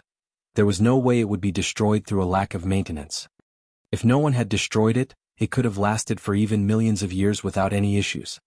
The little fatty was the first to react as his eyes flickered, glancing at Su Zimo while raising a thumbs up. He knew that he was not at Su Zimo's level where the latter could spout nonsense with a straight face. As such, he could not help but feel impressed. Su Zimo could not help but feel guilty. Everything had gone beyond his expectations. Even though what he said was akin to duping kids, it was better than having his background exposed.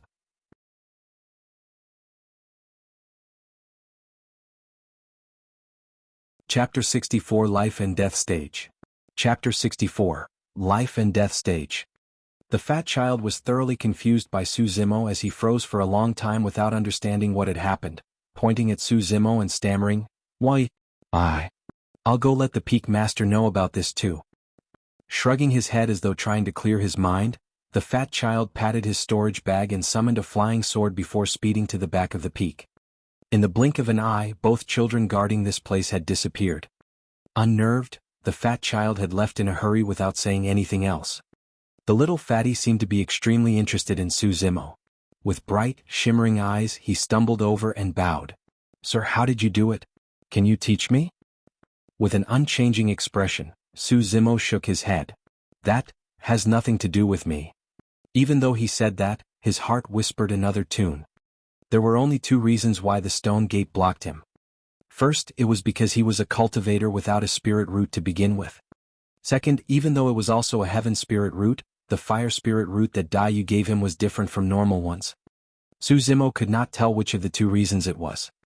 After the spirit testing stage, there were only 80 out of the 500 left with more than 20 chi refinement warriors. Based on the order of events, the remaining 80 people should head up the peak through the path beyond the stone gate so that they could proceed with the third stage, life and death. However, with the two children from ethereal sect gone, everyone was lost as to whether they should continue with the original plan or wait where they were. Right then, the haughty man chuckled and started ascending the peak. His actions caused everyone to waver. The two children had mentioned earlier that the third stage was merely to head up the peak through the path. However, everyone knew that if they could be the first to reach the peak, their chances of being accepted would be much higher. After the haughty man, the white-bloused woman made her move too. Exchanging glances, everyone else followed suit immediately. The path was made from green stones and was neither rugged nor tough. Instead, the journey was picturesque with luscious greenery and the soothing melody of birds singing. As they traversed through the clouds with the accompanying scenery, it was as though they were in paradise. Everything felt relaxing, unlike a treacherous life and death stage. Su Zimo was in no hurry as he hung around at the back of the pack. He felt that since ethereal sect set this stage, it wouldn't be to give the first person who reached the peak an advantage. It was way too cliché and wasn't a fair method given the number of people present. Finally, if it was that simple, it wouldn't be named life and death stage. After Su Zimo destroyed the entire stone gate for a mere test, the little fatty was now hanging around him instead of the haughty man and the white-bloused woman, chatting non-stop the entire way. Worried that he may let his background slip, Su Zimo was rather distracted as he only replied casually every now and then. "Bro, everyone went through the spirit root testing so ordinarily. But your test was like a fart to Mother Nature." "Why do you say that?" "Because it was loud and clear." Bro, you seem like you have a dignified demeanor. I suppose you have quite the extraordinary background? I've studied for a couple of years in the past. My bro, that's like a rare gem in the crowd. You can both study and fight. Su Zimo finally understood the powers of the little fatty as he hurried ahead, wanting to bury himself into the crowd. Right then the people up ahead stopped in their tracks. Su Zimo looked up and frowned. That was the end of the mountain path. Everyone found themselves facing a steep peak that extended into the clouds boundlessly. The true test had arrived. The smooth mountain road was merely a warm-up. The many mortals present looked up at the peak solemnly. For them, the only way they could reach the top was to climb by hand. However, the peak was simply way too steep that there was barely any edge for them to grab onto. On both sides of the mountain road was a deep abyss where a single misstep would mean certain death. Everyone could not help but recall the words of the children. This was a stage treacherous like no other. Any single mistake and they would find themselves dead without a corpse. Hence, they should be careful and not force themselves. Many of the mortals could not hide their fear in their expression as they gave up internally. There were some who were indignant about things and whispered in discussion. Ethereal sect is way too much. They're trying to get us killed just to join them. Isn't that right? It's not as though our spirit root is lousy as well. If push comes to shove, we can just join some other sections. That would be better than dying here. I don't even know how high this peak is. What if we climb halfway up and run out of energy? Unlike the many mortals, the 20-odd chi refinement warriors present looked relaxed. While this mountain may seem insurmountable to mortals, all they had to do was ride their flying swords and rise endlessly. One of the chi refinement warriors pulled out a flying sword from his storage bag and with a single leap, he chuckled with a suave expression. Alright, I'll make a move first and await you guys at the peak. Right after, he soared into the skies and disappeared into the clouds in the blink of an eye. Not willing to lose out, the other chi refinement warriors took out their spirit weapons and followed suit. Yet the strange thing was that the haughty man did not move at all. Instead, he frowned and gazed into the clouds, contemplating about something. It was the same for the white-bloused woman as she stood there in deep thoughts. Some of the mortals gathered their courage and began climbing the peak. Compared to the chi refinement warriors, they were much slower and every single step was horrifying. A single misstep and they would fall right into the abyss. Bro, aren't you moving? The little fatty looked at Su Zimo. Right as he was about to reply, a shriek rang out from the clouds. Ah! Everyone's hearts skipped a beat. In the blink of an eye, a shadow fell from the clouds and glided through everyone's vision into the dark abyss beneath. At that sight, everyone's expressions turned grim as chills ran down their spines. The person who had fallen was the chi refinement warrior who had moved first. A chi refinement warrior was dead just like that? What had he encountered up there? The clouds rumbled and shifted, emanating a chilling, killing intent. Ah! It was yet another shriek. A shadow fluttered by them and dunked into the depths of the abyss. Gulp, gulp. The place rang out with everyone's gulping sounds. In just a mere short while, 2 chi refinement warriors had fallen to their deaths. The 2 children were right. The third stage was fair for everyone such that even chi refinement warriors may not be able to reach the peak. The few mortals that had just started climbing up the peak found themselves getting cold feet as they watched everything unfold in utter horror. There were already people who had started to climb down. What kind of a joke was that? There was no need for them to take such a risk when even chi refinement warriors have died. Suddenly, the haughty man laughed and mumbled. Life and death stage, life and death stage. The peak represents life while the abyss represents death. Interesting. Challenging.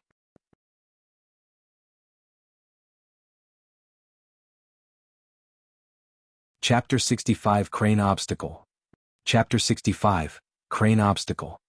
The way most of them looked at the haughty man had changed. While everyone else was scared to death and wanted to back off, he was the only one who looked raring to go without a single bit of fear. Ah! Ah! Yet another chain of shrieks as the chi refinement warriors who had moved ahead first fell from the clouds one after another, disappearing into the abyss on either side of the mountain path. Finally, there were people who could take it no longer as they started backtracking. The little fatty held his tongue and exclaimed, even a level 9 chi refinement warrior fell down. Just what did they encounter in the clouds? Su Zimo saw everything even clearer. There were a total of 23 chi refinement warriors who soared into the skies. In the blink of an eye, every single one of them had fallen. That was a little horrifying. Many mortals started climbing down the walls, looking terrified with trembling feet. Without even turning back, they dashed down the mountain path. There were more than 80 people who had passed the second stage. Now all the 23 Chi refinement warriors have already failed. Coupled with the mortals who had left, there were only 17 people left at the base of the peak. All of the 17 were resolute warriors who did not show the slightest look of fear in their eyes even at the sight of all those Chi refinement warriors falling over. Even the little fatty who was chattering the entire way merrily had gone silent, his beady eyes fluttering about as he was deep in thoughts. Su Zimo had always felt something unusual about this stage as everything seemed suspicious. However, he could not point out just what exactly was wrong. At almost the same time, both the haughty man and white-bloused woman summoned a flying sword and soared to the skies. However, their speed was clearly slower. It was clear that both of them were being wary about the situation as well. Bro, remember to be careful. I'll scout the way for you first. The little fatty was also a Chi refinement warrior as he retrieved a small shield from his storage bag. The shield expanded with the wind and carried his rotund body into the skies slowly. The remaining 14 people inclusive of Su Zimo were mortals who had no spirit Chi within them. If they wanted to ascend the peak, they would have to climb the peak step by step physically. Su Zimo hesitated no more as he approached the base of the peak. With a nimble leap, he hung onto the walls and started climbing up swiftly. That shocked the remaining 13 people as they almost mistook him for a monkey instead of a human climbing the peak. By now, Su Zimo had almost perfected his tendons transformation. He was nimble like a python and agile like an ape. Moving with ease, the peak posed no challenge to him at all. Apes were natural-born climbers. If Su Zimo had given it his all, even Chi refinement warriors who could soar through the skies may not even be able to match his speed. Previously at the Tsanglang mountain range, even when Elder Qian of Joyful Clan soared through the skies, Su Zimo's speed while climbing the towering old tree matched his. Of course, Su Zimo had used his sanguine ape transformation at that time and Elder Qian was only a foundation establishment cultivator. Even without using all his strength, Su Zimo had left the 13 remaining mortals far behind his tail. Caw-caw. Right then, Su Zimo vaguely picked up on some birds crying out. Even though he had lived a year in Tsanglang mountain range, he still could not understand the language of beasts. However, he could tell of how they felt through their sounds. Those birds clearly sounded happy and mocking. Why are there spirit beasts here? He frowned as he continued climbing without slowing down at all. Bastard, how dare you! Before long, the voice of the haughty man hollered out above. Su Zimo raised his head and gazed over, squinting his eyes. Far beyond the clouds, a gigantic bird was extending its wings while cawing out with a raised head. Su Zimo could faintly make out the bird assaulting the haughty man, white-bloused woman and little fatty in midair. Every single gentle flap of its wings brought about a hurricane as all three of them swayed back and forth midair, looking as though they could fall any time. A spirit demon? Su Zimo was stunned. The bird exuded an aura that was the same as spirit demons. It looked as though it had just become a spirit demon, equivalent to a foundation establishment cultivator. Even then, its strength was enough to hold out against the three of them. It was clear that the bird had not used its full strength. Instead, it was running circles around the three of them like a cat circling a rat, flapping its wings from time to time so that none of them could ascend further. The haughty man had a wind spirit root to begin with and thus was barely able to maintain his balance despite swaying in the wind. The white-bloused woman had a frozen expression. She was encased by a transparent ice barrier. It was clear that she had already used a talisman. As for the little fatty, his shield was steady and spacious. He sprawled on it, gripping onto its edges tightly with sweat pouring down his puffy face, looking all nervous. So, this is the obstacle of the life and death stage. One would be able to reach the peak if they could get through this bird. Now that he understood the reason, Su Zimo was prepared to continue climbing. Right then the little fatty shrieked. Perhaps because the bird saw that Su Zimo and the others were approaching as well, it seemed as though it no longer wanted to waste time as it flapped its wings furiously. The little fatty was the first one to lose control as he fell from midair with his shield blown into oblivion. Ah! His face was pale as a sheet as he flailed his arms, crying out loudly. When he caught sight of Su Zimo above him, he called, "Bro, run! There's a fierce bird up there." The place where the little fatty fell was not too far away from Su Zimo. Su Zimo had a decent impression of the little fatty and was not about to leave the ladder in the lurch. With a swift motion, he strode horizontally across the wall and grabbed the little fatty from midair. By then, the little fatty's eyes were rolled over while he drooled all over, seemingly passed out of fear. Su Zimo frowned. He was already halfway through the climb. If he were to put the little fatty down, he would have to repeat an entire journey once more. Even though the little fatty was heavy, he was nothing compared to the cold moon saber and sanguine crystal bow hanging on his waist.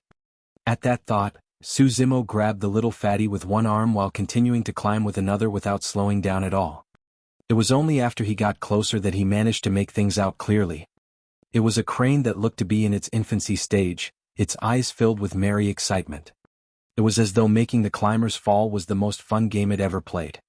Swooping down, the crane extended its claws and landed on the white-bloused woman's talisman ice barrier. Crack, crack. The barrier began cracking as the crane clawed at it with ease. With a strong gust of wind, the woman then fell from her sword. Even though her gaze looked slightly dim, she did not make a single peep of disgruntlement as she disappeared into the abyss. The haughty man followed soon after, holding out for not much longer under the attacks of the crane as he fell through the skies looking indignant. Caw-caw. Rearing its head, the crane looked extremely gleeful.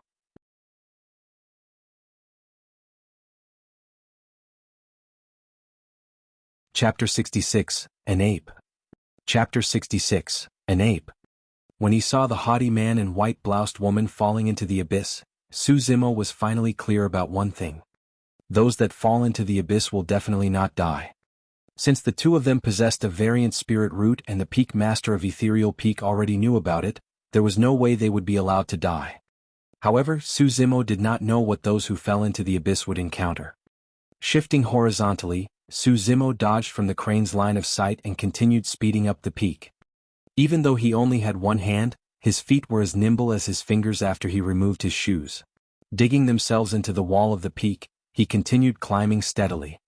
The crane had extremely sharp senses. With a swift flap, it appeared above Su Zimo's head and cried out, looking at him with a taunting expression as though mocking his little play of trying to dodge it. The man and crane had finally met. On a peak enshrouded with spirit chi elsewhere, two grace middle-aged cultivators sat opposite to one another. They were both clad in white robes and one of them had a flying sword emblem engraved on his sleeve while the other had a hexagon emblem. Both of them were sipping tea lazily. Beside them stood a skinny child who was relating something excitedly. Variant spirit root? Two of them? One of them placed his teacup down and turned around to ask, his expression slightly changed. The skinny child nodded furiously. The other cultivator asked, what spirit roots were they? One is wind and the other is ice. At that, the two cultivators exchanged glances and smiled, apparently pleased. One Xian, your peak's about to produce two more geniuses. There were 6 peaks to Ethereal Peak where the highest amongst them was the true Ethereal Peak that was visible to the outside world. Surrounding it were 5 other peaks, Spirit, Elixir, Talisman, Array and Weapon. The cultivator known as Wen Xian, the one with a flying sword emblem embossed, was the Peak Master of Spirit Peak. The other person was Xian Yi, Peak Master of Array Peak. Naturally, anyone who could be a Peak Master was definitely a perfected golden core. Even though all the peaks had their specialties, Spirit Peak was the strongest amongst them with the most disciples. Because they valued cultivation realms the most highly, everything they learned and imparted were killing techniques. If there were variant and heaven spirit roots, they would most likely be selected by Spirit Peak. When Xian smiled and stood up, I'll go take a look and see how many tribulations of the life and death stage those two can pass. Don't worry. Those with variant spirit roots are blessed by Providence. They'll naturally be able to pass the tribulation of life and death. A teasing expression flickered by the eyes of Peak Master Xian Yi as he joked, look how anxious you are. Where's your poise as a Peak Master? Come join me to take a look. With a hearty laugh, Wen Xian tugged at Xian Yi's wrist and wanted to leave together. Shaking his head, Xian Yi ducked away and laughed. I'm not going. Won't I be giving myself troubles by watching your Spirit Peak take all the good talents away? Right then a chubby fat child ran over in a huff. Peak Master. TT, this is bad. Both Peak Masters exchanged glances looking surprised. Why are you here too, junior brother? The skinny child asked.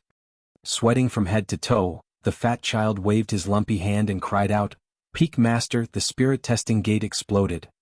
Exploded. Xian Yi and Wen Xian looked at one another confused. Wen Xian asked, "Why would it explode? Someone destroyed it?" "No." The fat child shook his head before nodding fervently. "Yes. Wait, no. No." Both Peak Masters were thoroughly confused. Just what in the world happened? Speak properly. Wen Xian hollered with a solemn expression. The fat child could not help but recall the words of that scholar.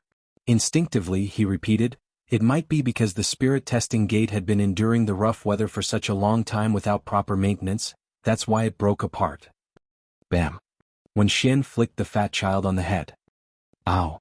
Clutching his head, he pursed his lips sadly. What nonsense. Xian could not hide his smile as he chuckled. "Who taught you that? I'm sure you didn't think up that on your own, right?" "A scholar told me that," the fat child replied, "but I think what he said makes sense too. And he was even kind enough to have me remind the sect to take care of our old structures so that..." Bam. Yet another flick. Instantly, a big, swollen bump appeared on the forehead of the fat child. He was almost bursting into tears as he asked with teary eyes, "Peak Master, why are you hitting me?" "You're too silly, child. One day you might even end up counting money for the man who sells you out." Xian did not know to laugh or to cry. When Xian spoke sternly, "Tell me the entire series of events. Do not hide anything from me." There was this scholar carrying a bow and saber. He came before the spirit testing gate and it displayed a fire spirit root, the fat child answered. "Carry on." But the spirit testing gate did not allow him to enter. The scholar then continued barging through and the spirit testing gate exploded. When Xian and Xian Yi frowned and exchanged glances, still confused. When Xian asked right away, "Are you sure it was a fire spirit root?" "Yes." The fat child replied instantly, "Peak Master, you've got to believe me. Even though I'm stupid, I can still tell that it's a fire spirit root." "That's strange." Xian could not figure out what happened. After a moment of silence, Xian spoke, "When Xian, I'll accompany you to see just what is up with this scholar." Without the use of any spirit weapons, the both of them soared through the skies and with a flip of their robes, carried the two children with them towards the front of the peak. Before long, all four of them arrived at where the spirit testing gate was. "It's indeed broken." Xian stared at the lump of rocks beneath him where the spirit testing gate once stood and murmured silently. When Xian asked, "Where is that scholar?" "He's gone." The fat child looked around. Suddenly Xian replied, "No, they're up the peak. The 8 distresses formation of the abyss has already been activated. Yes, those two with the variant spirit roots are there already." When Xian asked hurriedly, "How many tribulations have the two of them gone through?" "They've already passed 2 life and death. You can rest easy now, right?" Xian chuckled. After pausing slightly, Xian shook his head.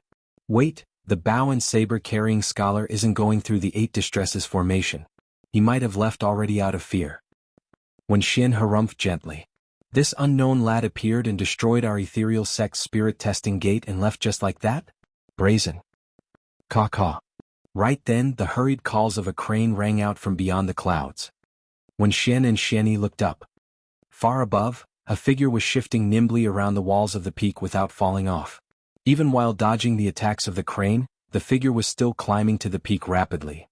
Even with the eyesight of a perfected golden core, they could not see clearly due to the distance between them and the tip of the peak. "Xian, look. There's an ape," When Xian said as he pointed to a black shadow on the peak.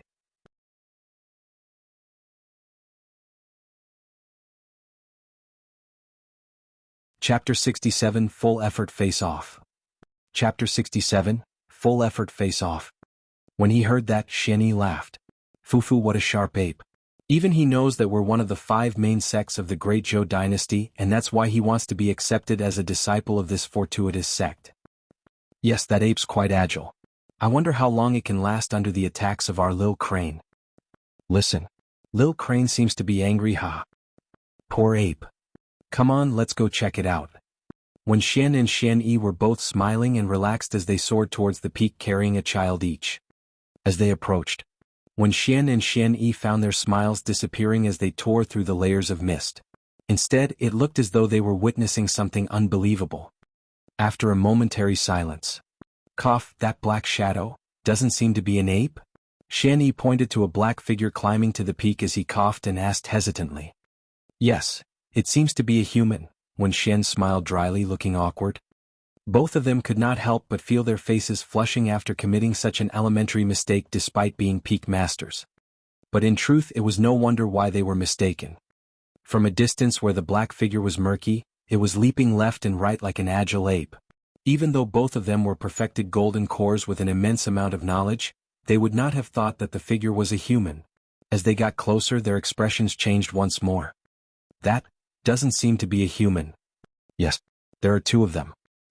After yet another momentary silence, when Xian could not help but grumble unhappily, "What the hell is wrong with that person? If he wants to climb the peak, so be it. Why is he even carrying a fatty with him? Wait, that man's carrying a bow and saber too. Haven't I just heard of someone with that getup?" Xian Yi remarked suddenly. Right then, the fat child beside Wen Xian pointed at the figure excitedly and yelled, "Peak Master, that's him. That's the scholar." On the steep mountain peak. Each time the crane flapped its wings, Su Zimo clung tightly onto the wall with his fingers and feet dug deeply into the rocks. Against Su Zimo's fingers, those sturdy rocks seemed as soft as tofu. For any mortal, they would have to find places they could step on if they wanted to climb the peak. However, that was not the case for Su Zimo. If not for the crane blocking his path, the peak he was climbing would be akin to flat ground for him. As of now, all the mortals after Su Zimo had already fell due to the crane's flaps. He was the only one still climbing. To be exact, there were two mortals left. He was carrying the little fatty too. The crane's eyes shone with rage as it cried out. Soaring into the skies, it swooped down at Su Zimo with its sharp talons. That was a vicious dive. Su Zimo wanted to dodge, but it was too late. In the blink of an eye, he let go of his hand suddenly as he swayed dangerously in midair. He then reached out and dug himself into the wall once more. Snap! A large rock above Su Zimo's head was smashed into dust by the crane's sharp talons as everything sprayed down on his face. However, he was unaware of it. When some of the rocks smashed on the little fatty's body, that rotund body trembled obviously. Suddenly, Su Zimo realized something as he dangled the little fatty in midair and hollered, "Stop pretending or I'll toss you down." The little fatty's eyes burst wide open as he replied hurriedly, "Please don't scare me, bro. I know my mistakes now."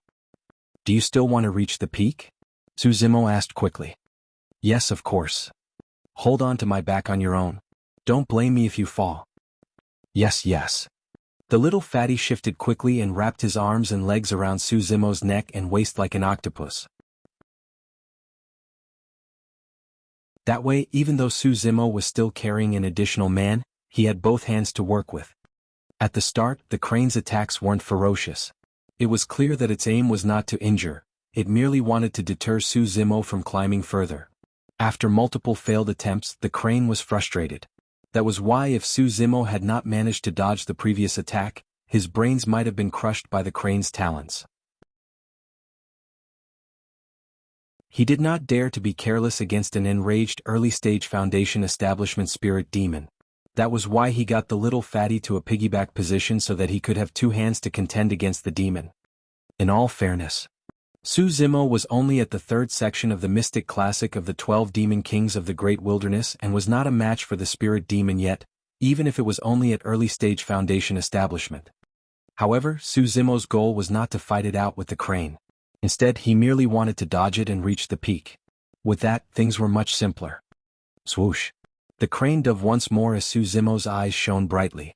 Pushing his legs, he continued striding horizontally on the smooth walls of the peak as he dodged the attacks of the crane while climbing up swiftly.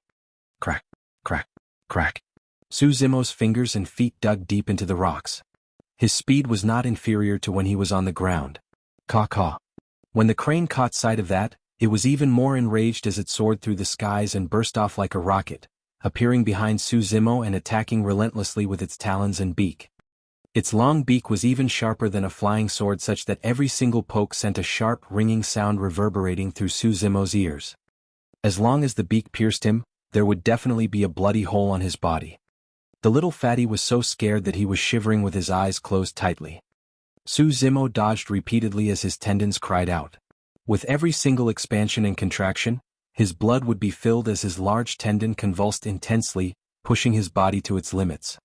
Using just his spirit perception, Su Zimo dodged the attack of the crane countless times as he continued climbing. The cries of the crane were getting more hurried, and in fact, there was even a hint of killing intent. He was getting closer to the top of the peak. At the same time, the crane's attacks were getting fiercer too. As the two Dao children looked at everything unfold from the top of the peak, they were sweating from head to toe for the scholar as though they were the ones being attacked right at that moment.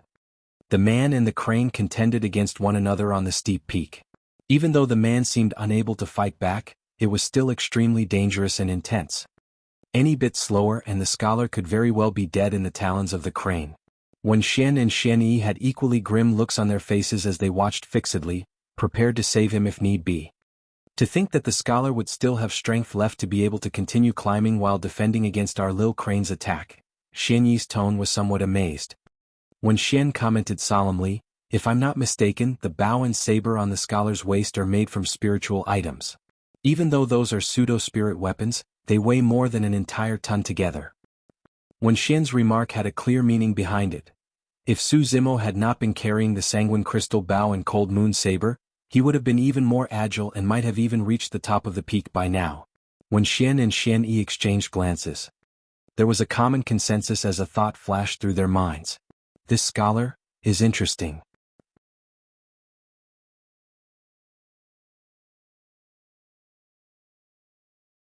Chapter 68 Ascending the Peak. Chapter 68 Ascending the Peak. How did this lad train his body?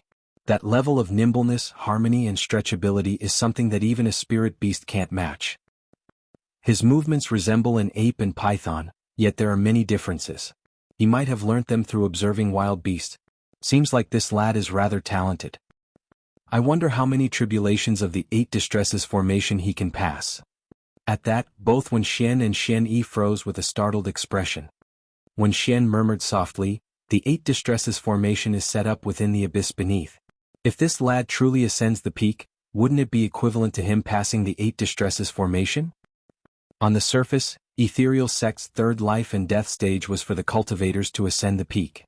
However, in reality, they had set an obstacle and it was intended for everyone to fall into the realm of the 8 distresses formation within the abyss. That was the reason why the fat child had almost let slip at the beginning of things. After all, no one would be able to ascend the peak. Only those who managed to pass through life and death tribulations within the 8 distresses formation would be sent to the top of the peak where they would be able to join the sect. If they failed the 2 tribulations, they would be teleported outside and would not be able to join the sect. At the same time, those cultivators would not know what had happened at all, merely feeling fortunate that they did not die. The 8 distresses formation was a type of illusory formation that consisted of 8 tribulations: life, age, illness, death, meeting with what they hate, parting with what they love, unattained love and all ills of the 5 skandhas of Buddhism. There were 2 reasons why they had to beat around the bush by requesting the cultivators to climb the peak before knocking them down. First, the steep peak would first deter the cowards and those who lack resolve. Immortal cultivation was a heavenly defying act and was a path of extreme difficulty. If even those who had resolves of steel and bravery may not even reach the endpoint, there was no room for cowards at all. Second, if everyone were mentally prepared that they would be faced with the 8 distresses formation, the illusory realm would not be able to bewitch them that easily. Ethereal Sect would not be able to achieve their full aim. In the cultivation world, be it illusory skills or formations, there would definitely be distinct loopholes to it. If the affected party were to be able to maintain their composure and alertness, they would be able to see through it and would not be bewitched by it. However, by sending the masses up the peak before beating them down, no one would be prepared, and as they were faced with death, they would definitely panic before they entered the 8 distresses formation of the abyss. Right then, with everyone assuming that they were dead, they would then accept the illusory realm and go through the death tribulation. Once they pass the death tribulation and endure through the life tribulation, they would be considered to have passed the 3rd stage of Ethereal Sect's tests and would be able to join the sect. Of course, there were 8 tribulations to the 8 distresses formation, and the more tribulations one could pass, the better. This was not just a simple test, it was a rite of passage for the mind. After all, everyone would have to endure the pain of the 8 distresses in their lifetime, and cultivators were no exception to it. Yet, a problem had appeared. If Su Zimo managed to ascend the peak, Ethereal Sect's third stage would have been set for nothing. When Xian lowered his voice further and said, "Let me attack and strike him down secretly. We can't go against the rules of the sect by accepting someone that hasn't gone through the third stage." Xianyi shook his head and chuckled. "No matter. Right now, I'm honestly curious as to whether he can ascend the peak with just his own strength." Pausing for a moment, Xianyi's eyes lit up as he remarked gruffly, "If the lad truly manages to ascend, I'll set an array formation for him myself to let him have a full taste of the 8 Distresses formation." As the peak master of Array Peak, the 8 Distresses formation was his masterpiece. For a peak master to declare that he wanted to lay an array formation personally for an unknown scholar was something that had never occurred through the history of Ethereal Sect. On the wall, the man and the crane were still going at it. Su Zimo was already sweating all over. His eyes remained bright as always, emanating an endless fight in them. Initially, the little fatty kept his eyes shut and was extremely frightened. However, he was now fully excited, yelling from time to time from Su Zimo's back to taunt the crane. Caw caw. Despite trying everything, the crane could not stop Su Zimo in his tracks at all. Coupled with the little fatty's mocking, it was even more furious and its attacks turned fiercer. Su Zimo was pent up as well after being chased by the crane for such a long time. Seeing that he was merely a step away from the top of the peak, Su Zimo took in a deep breath and circulated the Anaconda Eclipse's Mind Sutra before bellowing, "Damned bird, take this!" Clang. A sharp slicing sound rang through the place. Su Zimo had retrieved the cold moon saber on his waist and slashed upwards. Swash! A cold light shot through the air. Stunned, the crane no longer dared to attack Su Zimo as it flapped and ran away. It had not expected Su Zimo to make a move. More than that, it had not expected that Su Zimo would dare to make a move on it. Within Ethereal Sect, no one dared to bully it. Notwithstanding the 5 peak masters, even Ethereal Sect's master would dote on it. The job of pushing potential sect applicants into the 8 Distresses formation was initially done by other cultivators of the sect. However, the crane volunteered to do it thinking that it was interesting. Indeed, it was rather fun at the start to see people being chased into the 8 Distresses formation one by one. Yet, the crane no longer found it fun after encountering this bow and saber-carrying scholar. A feather glided by slowly. Even though the crane had managed to dodge the attack, the cold moon saber still sliced away one of its feathers. That sight caused the 2 peak masters watching above to freeze momentarily, almost striking out as they gripped their spirit weapons tightly. The gall of that lad to dare bully Lil Crane. He's definitely going to have a hard time in the future if he gets accepted into the sect. Both Wen Xian and Xianyi looked at Su Zimo with a trace of pity. Right then, Su Zimo did not know what was going on. After that slash, he was overjoyed as he burst out laughing. "Damn bird, you're still too weak. Go back and train for a couple more years." With a reverse throw, Su Zimo stabbed the cold moon saber into the wall of the peak and in one swift leap, jumped onto the blade with the tip of his toes. He then hopped up while conveniently pulling the cold moon saber out of the wall with his feet. The entire process was fluid as water without any pauses at all. In the blink of an eye, he had arrived at the top of the peak. Looking down at the crane that was still circling around in midair, Su Zimo waved and smiled. Goodbye. The crane was still in its infancy stage. In human years, it was nothing more than 8 years old, and that was when it was most playful. Even though it wasn't injured by that slash, it still felt upset about it. Looking at Su Zimo's actions, the crane blinked a few times as though it was about to tear up before flying towards Ethereal Peak while crying non-stop. Caw caw. Caw caw. The cries of the crane reverberated through Ethereal Peak, alarming many people. Didn't Lil Crane go to the front peak to bully them? Why does it look as though it was the one that was bullied? A brown-haired youth seated within a palace on Elixir Peak asked curiously. From a palace on Talisman Peak came a cold-looking middle-aged lady.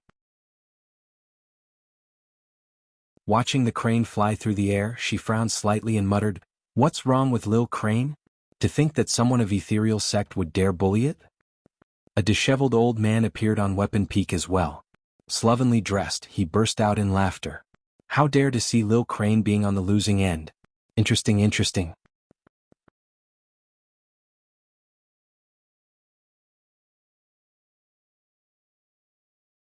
Chapter 69 Shocking Slash. Chapter 69 Shocking Slash. Su Zimo turned around and saw 4 people. He had met the 2 children previously. Apart from them, there were 2 middle-aged cultivators with exceptional auras, looking at him weirdly.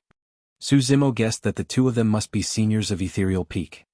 Placing Little Fatty down, Su Zimo noticed that there were 8 gigantic flags around half as high as them being planted around each of them. The flags had mysterious patterns drawn on them as they flapped in the wind. What's that? Su Zimo frowned. Without thinking more about it, he stabilized his breathing and arranged his attire before greeting the 2 middle-aged cultivators. Greetings, seniors. I'm Su Zimo of Yen Country. I've managed to ascend the peak by luck. Activate. Before Su Zimo could even finish, he was interrupted by a loud holler. The 8 flags surrounding Su Zimo and Little Fatty illuminated brightly as the patterns shone with a bedazzling glow. In the blink of an eye, Su Zimo felt an ominous sense of danger. The last thing he saw was one of the middle-aged cultivators sweeping his robes from a distance away as an unblockable energy blasted at them. The energy was tremendous and Su Zimo could not resist it at all. He was swept off the peak and fell over, watching the top of the peak turn smaller by the second. His body was not his to control at all as fear started growing within him. Bam! Su Zimo fell into the abyss and his entire body was crushed. Even though his physical body was clearly destroyed, Su Zimo was still entirely conscious. Endless waves of pain shot through him, biting at him tirelessly as his tendons tore and his flesh was shredded. What was happening? Su Zimo could not understand at all. In fact, he did not have the time to think about it as he was tormented by the endless pain. He had never understood the sort of pain that one would experience in the face of death. An intense fear existed between the edge of life and death. It was a fear that could cause one to break down. For humans, it was almost instinct for them to fear death. If they could even shit their pants by having a sword pointed at their throat, how terrifying would it be to be faced with death itself? At the top of the peak, Su Zimo and Little Fatty stood motionlessly with their eyes shut and bodies shivering. Neither of them had fallen into the abyss. The both of them were now within the illusion of the activated 8 Distresses formation. This 8 Distresses formation is even stronger than the one in the abyss since you're the one who created it personally. Would the 2 of them be able to endure it? When Xian asked worriedly. Xianyi replied, let's wait and see. As long as they can get through one tribulation, they'll be considered to have passed the test. Right then, 3 figures appeared on the top of the peak. The 3 of them had passed the test of the 8 Distresses formation from within the abyss. After crossing the life and death tribulations, they were teleported to the top of the peak. All 3 of them looked pale as a sheet, sweating from head to toe as they sat where they were feebly, looking lost and dazed. The 2 Dao children rushed up and fed all 3 of them an elixir each. Once they consumed it, the 3 people looked more relaxed as their faces started to fill with life once more. The 2 fellas with the variant spirit roots are not bad. They've already passed through 3 tribulations, Xianyi suddenly mentioned. When Xian sighed. Of the 8 distresses, life, death, illness and age are easier to get through. However, the later 4 tribulations are one tougher than the other. Even for myself who has already attained a core, I may not be able to get through all the tribulations. The moment he said that, one of the 8 flags swayed gently before shooting into the skies with a blinding light. Xianyi heaved out a sigh of relief and nodded. Not bad. The lad has already crossed the tribulation of death. A moment later, the haughty man and white-bloused woman were sent to the top of the peak. When Xian looked at the both of them and smiled. Well done, you guys have passed through 4 tribulations. Take a rest at the side. Swoosh. Yet another huge flag swayed before bursting into the skies. That's fast. He's already endured through the distress of life? Xianyi was surprised. The distress of life was something that everyone had to go through but have forgotten. Within the womb, a fetus would be coiled into a ball with its arms and feet unable to stretch and neither could it breathe.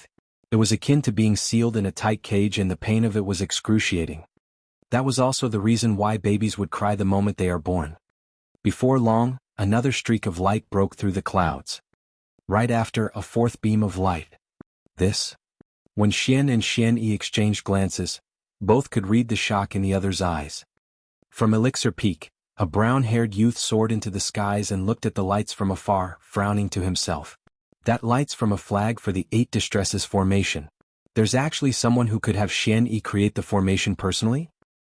With a slight pause, he muttered to himself, "No, I've got to go check it out."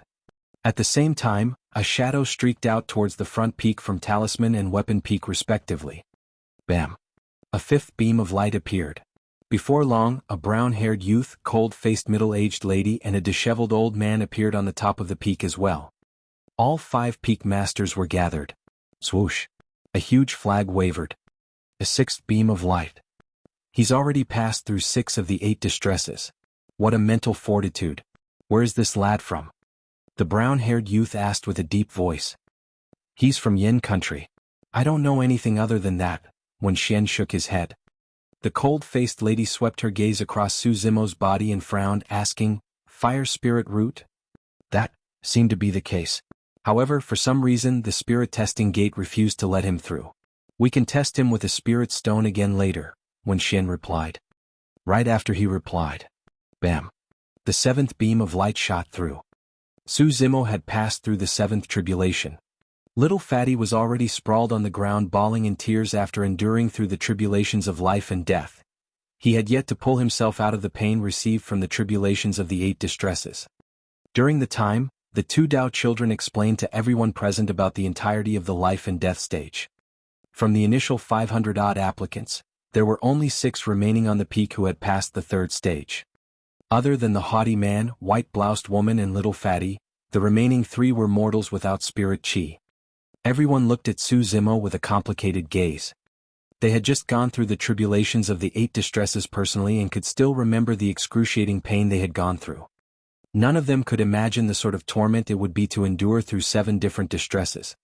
Xianyi spoke with a grim tone, "The 8th distress is of the 5 skandhas. That is akin to all of the previous 7 distresses combined and isn't something any human could endure. Let me dispel the formation lest the lad is hurt." He was just about to move when an 8th beam of light shone. It was extremely bedazzling on the peak and illuminated half the skies above them. At the same time, Su Zimo suddenly opened both eyes and with a burning killing intent, he reverse-gripped his cold moon saber and slashed forward. It was a breathtaking slash. That single slash was even brighter than the 8th beam that had covered the entire peak. It was directed right at Xianyi with an intent so chilling that the air on the peak seemed to have frozen and gone stale. All 5 peak masters were stunned right away. After all, the slash happened way too suddenly. Xianyi's expression was unchanged. Extending his finger, a light exuded from the tip of it as he tapped gently at the cold moon saber. Clang! The cold moon saber was sent flying. Su Zimo's body jolted as he stumbled back a couple of steps and nearly slipped off the top of the peak. When he saw the abyss beneath the layer of clouds below him, Su Zimo slowly woke up and realized that everything he had experienced was merely an illusion. The gazes of the 5 peak masters looking at Su Zimo changed slowly.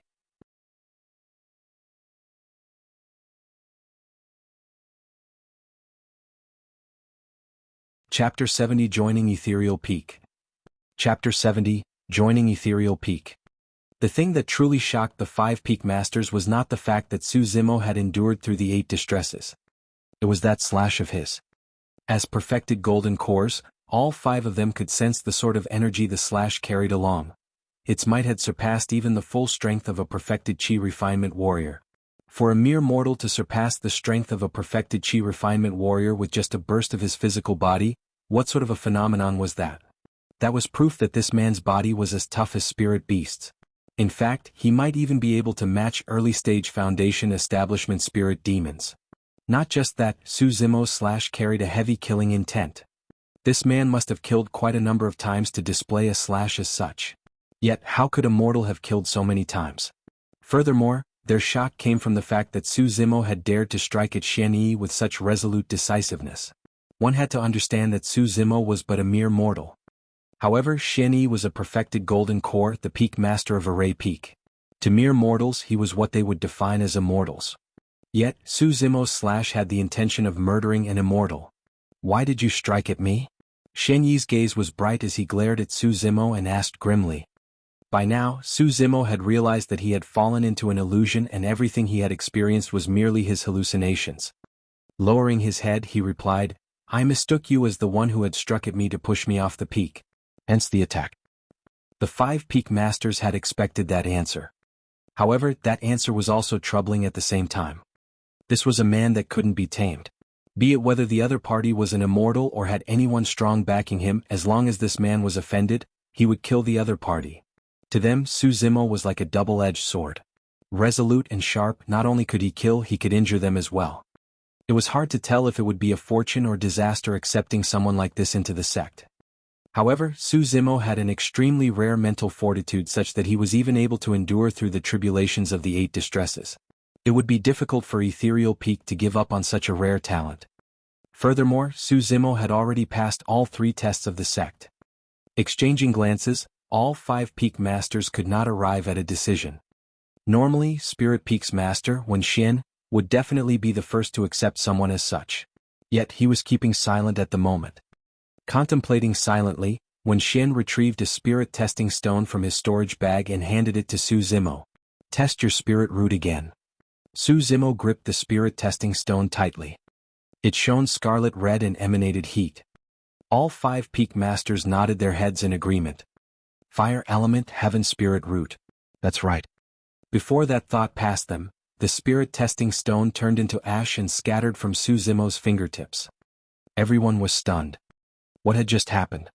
The fat child pointed at Su Zimo agitatedly. Peak Master, see. I didn't lie. Even though all 5 peak masters were perfected golden cores, they had never seen anyone who could turn a spirit testing stone into ash for a mere test.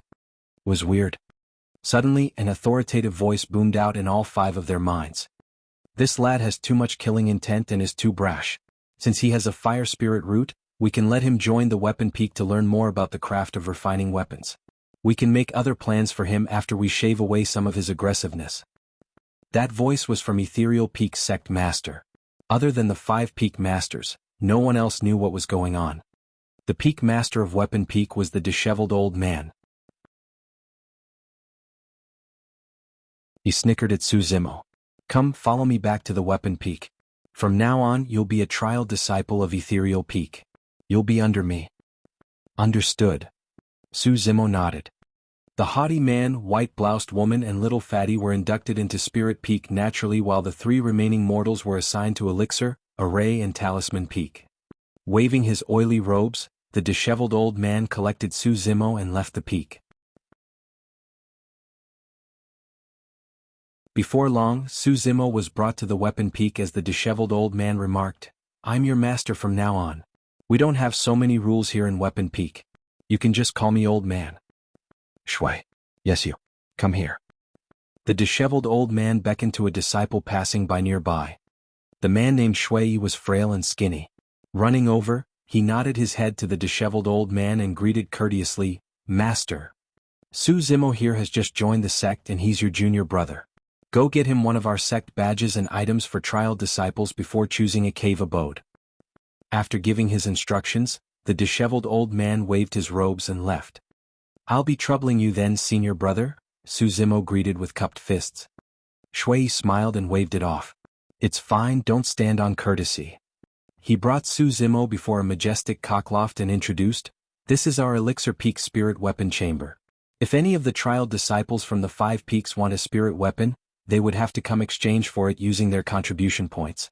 To exchange for spirit stones, elixirs and cultivation manuals, one would have to use contribution points too. How do you get contribution points? Su Zimo asked. There is a mission steal within the 5 peaks that will refresh with new missions every now and then. The greater the difficulty of the missions, the more contribution points they give. Shui brought Su Zimo to the spirit weapon chamber and greeted the elderly guard. Senior, this is a new disciple of Weapon Peak and he's here for a sect badge. Oh, name? The elderly guard opened his sleepy eyes and asked feebly. Su Zimo. From his storage bag, the elderly guard retrieved a long jade badge where one side was etched with mysterious patterns and the other side was smooth and blank. With his sharp nails, the elderly guard shot out a stream of spirit chi and wrote down in cursive letters, Su Zimo. Tossing the badge out, the elderly guard went back to sleep. Su Zimo took the badge over and examined it to find out that there was nothing extraordinary about it. Shui smiled. Junior brother, don't look down on this sect badge. Holding it gives you freedom in and out of the sect, and even the mystifying fog barrier outside can't affect you. Su Zimo nodded his head and kept it carefully. Suddenly Shui slapped his own head as though he recalled something. He then turned and smiled to the elderly guard. "Senior, are you forgetting about something?" Without even opening his eyes, the elderly guard tossed out a storage bag casually. Receiving it, Shui passed it to Su Zimo. "Junior brother, there's a manual for the spirit-peering art and chi condensation along with 10 inferior-grade spirit stones. Do keep it well." Shui knew that Su Zimo had not mastered chi condensation yet and hence opened the storage bag before placing one of the 2 manuals in the latter's hands. He summoned a flying sword and had Su Zimo hop on it. Arriving at the mid of the peak, he pointed to a row of cave abodes. "Weapon Peak does not have much disciples, so many of our cave abodes are empty. Just pick whichever one you fancy, junior brother." Remembering that he had to cultivate his mystic classic of the 12 demon kings of the great wilderness, Su Zimo chose a secluded one at the corner as his home in Ethereal Peak.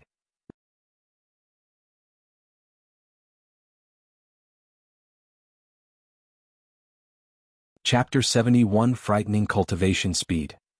Chapter 71 Frightening Cultivation Speed. The cave abode was extremely spacious, and after some quiet meditation, Su Zimo contained his excitement of joining the sect. Placing the sect badge around his waist like Shui, he took out the 2 manuals. Spirit-peering art was a fundamental skill in the cultivation world where almost every cultivator had to learn it. Through lining their eyes with spirit chi, one could determine the cultivation realm of other cultivators.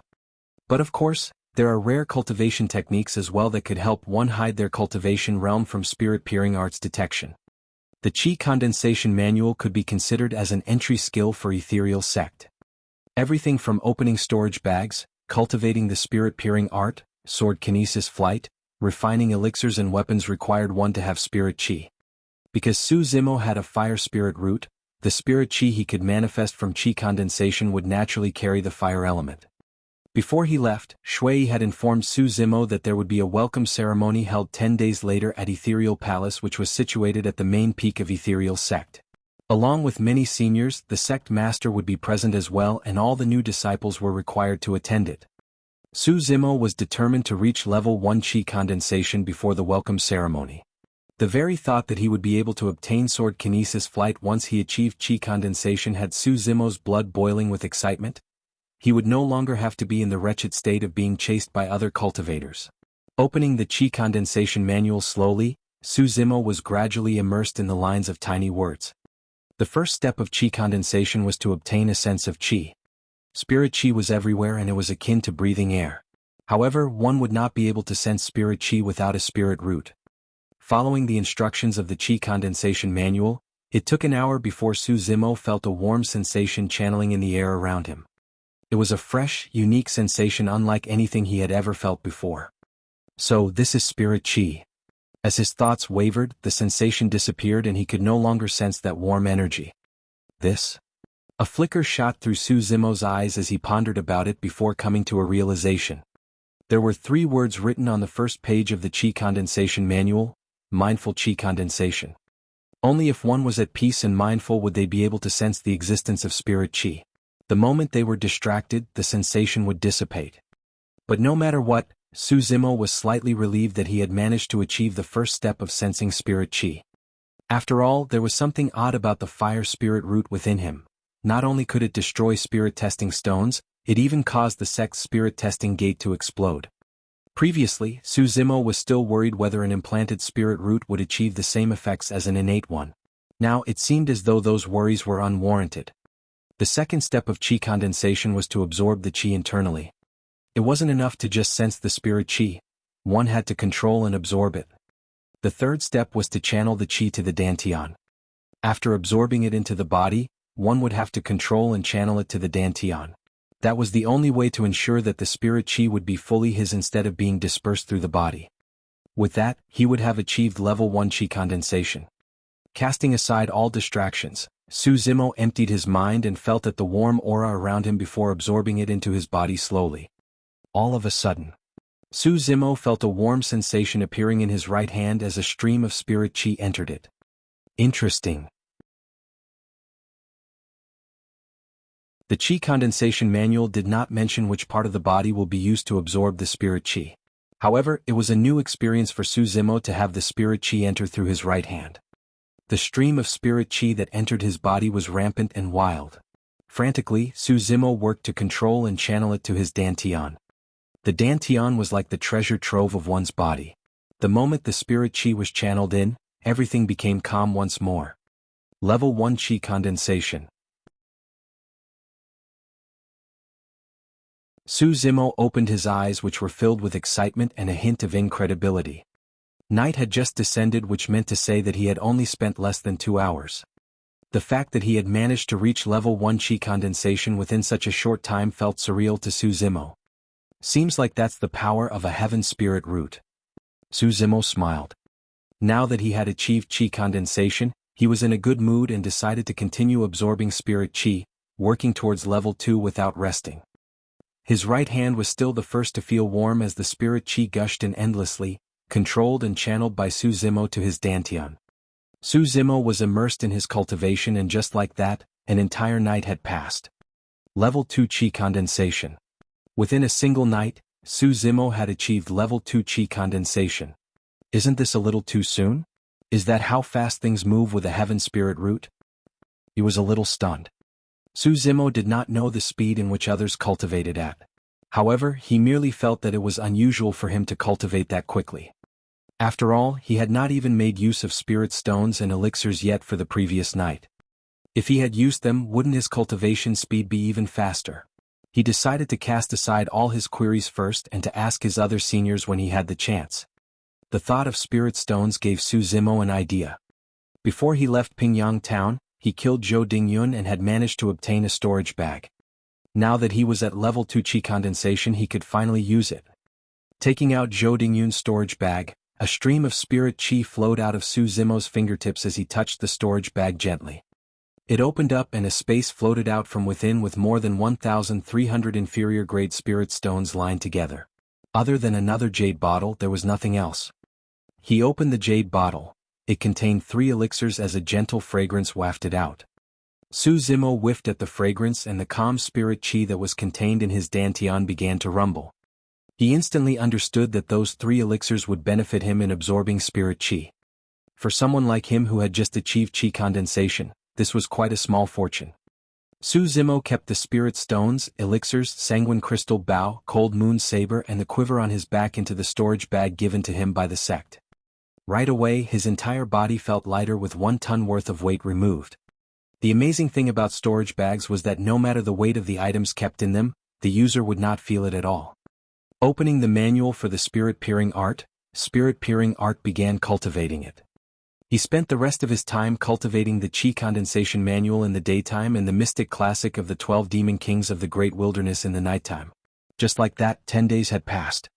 The welcome ceremony for the 7 new disciples of the sect had finally arrived. Su Zimo tidied his attire before leaping off his stone bed. Even though 10 days had passed, Su Zimo's Chi Condensation was still at level 1 and had not increased.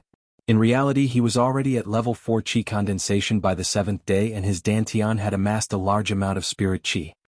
However, Su Zimo recalled Dai Yu's advice. Some of the truly talented cultivators would choose to use the spirit chi to refine their physical body while cultivating. For the next 3 days thereafter, he used all the spirit chi he had amassed to refine his body, leaving only a portion left in his dantian. Even though he made no progress for his marrow cleansing section, Su Zimo's body was now much stronger than it was 10 days ago.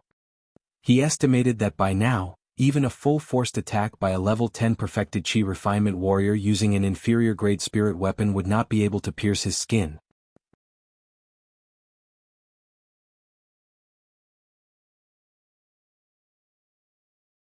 Chapter 72 Mystical Guardian Beast. Chapter 72 Mystical Guardian Beast. Junior Brother Su, I'm Shui. Are you around? Suddenly, a voice rang out from outside the cave abode. It was Senior Brother Shui, the person who had brought Su Zimo around initially. Su Zimo opened the door hurriedly. Now that they were meeting again, Su Zimo subconsciously activated his spirit peering art and discovered that Shui was a Chi refinement warrior with level 9 Chi condensation. Shui looked at Su Zimo with shock and incredulity, asking, Junior Brother Su, you're already at level 1 Chi condensation? Su Zimo could not figure out what Shui meant by that and merely nodded his head, afraid that he might make a mistake by speaking. Wow, that's incredible. Shui could not help but gasp. Su Zimo froze for a moment. It was incredible for someone to reach level 1 Qi condensation in 10 days? If he had not used the spirit Qi to refine his body, he would already be at level 5 Qi condensation. Coughing gently, Su Zimo asked, Su Zimo, how long does it normally take for someone to reach level 1 Qi condensation? That would have to depend on their spirit root. For example, I have an earth spirit root and it took me close to an entire month to reach level 1 Qi condensation. You have to understand that out of the 3 steps, sensing and absorbing spirit Qi is the most difficult for beginners to grasp.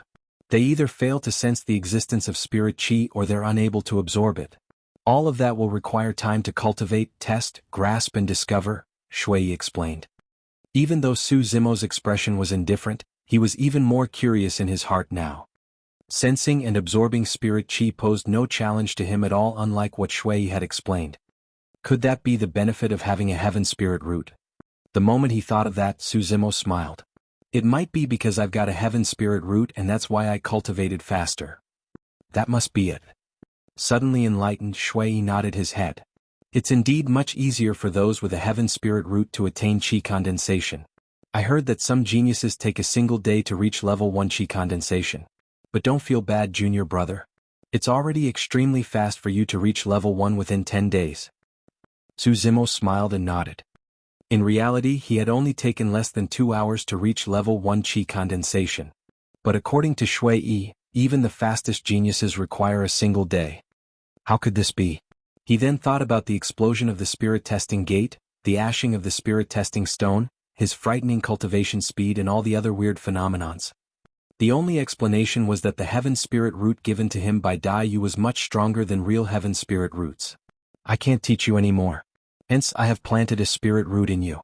The quality won't be any lesser than the heaven spirit root. Next, join a clan and cultivate for immortality. That was what Dai Yu said to him. It sounded casual and in fact even nonchalant. But it was only now that Su Zimo realized how horrifying the spirit root she had planted for him was. Suddenly Shui frowned and asked oddly, wait, that's weird. Junior brother, you've got a heaven spirit root. How come you're in our weapon peak instead of spirit peak? What's the difference? Su Zimo asked. A huge one. Laughing, Shui replied, it's almost time for the welcome ceremony. I'll take you there and explain along the way. Summoning a flying sword, Shui beckoned for Su Zimo to join him before they sped off to Ethereal Peak. Along the way, Su Zimo found out from Shui that even though each of the 5 peaks had their own specialties, Spirit Peak was the strongest with the most disciples, followed by Talisman Peak and Array Peak. The weakest ones were Elixir Peak and Weapon Peak. Spirit Peak's forte was in killing and battle skills. That was why by logic all those with heaven spirit roots would be sent to Spirit Peak. A strong mastery of fire is required for both refinement of elixirs and weapons. Yet Ethereal Peak was not well versed in fire techniques. Out of the 5 sects, True Fire Sect was the most knowledgeable towards fire. In the Great Zhou dynasty, there would be a competition between the sects once every 10 years where all major and minor sects would participate. There would then be 4 ranking lists of spirit, weapon, elixir and talisman for the top 10 of each. That was a mere 40 people out of hundreds of sects and thousands of their most talented cultivators. Anyone who could have their names listed on the rankings would not only receive immense prestige, there would be tremendous rewards as well, and it was proof that they were the true talents of the Great Zhou dynasty. Out of every sect competition, Ethereal Sect would gain the most spots on the spirit ranking, followed by the talisman ranking. However, they've never managed to get any spots on both the weapon and elixir rankings. That was the reason why Shui could not understand how someone like Su Zimo, who possessed a heaven spirit root, was sent to Weapon Peak instead of Spirit Peak. Su Zimo could guess at the reasons why it was so. Firstly, he had destroyed the sect's spirit testing gate. Secondly, he struck out at Array Peak's master, Xian Yi. This arrangement might have been a punishment for him. However, Su Zimo was not bothered by it at all. From what Shui had said, all the Qi refinement warriors in Ethereal Sect were all trial disciples, and none of them could enter Ethereal Peak, which was surrounded by all 5 peaks, freely. Only Foundation Establishment cultivators were considered as inner sect disciples and would have a chance of obtaining middle-grade spirit weapons and better cultivation techniques. With Su Zimo's cultivation speed, it would take a mere couple of years for him to become an inner sect disciple. Before long, the both of them arrived at Ethereal Peak where a majestic palace stood erected not too far away, barely visible through the clouds. There was a sign on top of the palace with the words Ethereal Palace etched in it. Shui brought Su Zimo towards Ethereal Palace. Along the way, a statue of a crane stood erect. It was gigantic at 100 feet tall with its eyes shut and exuding an authoritative aura with golden and shimmering lifelike feathers. Compared to the gigantic statue, Su Zimo and Shui were like tiny ants. Even though Su Zimo felt that the statue looked familiar, he did not think too much about it and merely commented in praise, "I wonder who created this statue. It's so lifelike that it's almost like a real crane." Sure. Suddenly, Shui's expression changed as he shushed at Su Zimo right away. "What's wrong?" Su Zimo whispered uneasily. Wiping away his sweat, Shui replied, "That's not a statue. That's Ethereal Sect's mystical guardian beast. It's alive." "Alive?"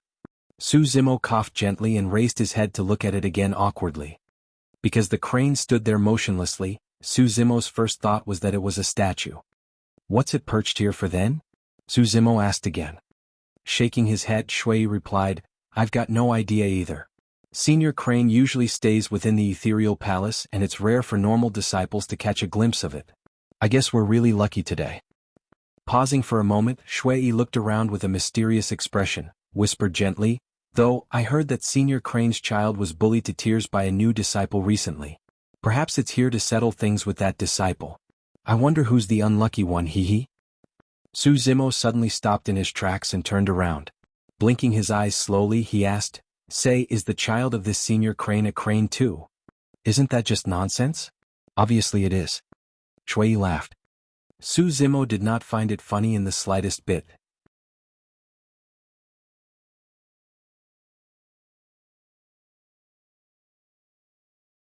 Chapter 73 Tianhuang Mainland.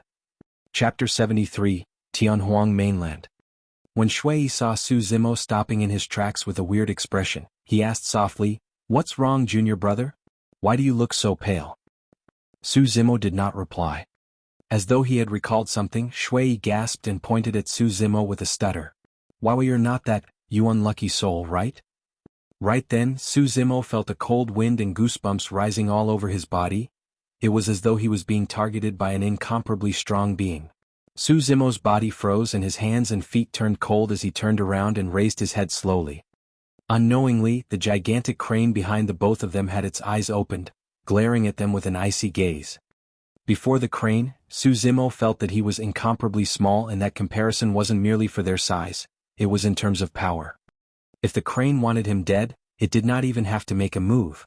A single thought was more than enough.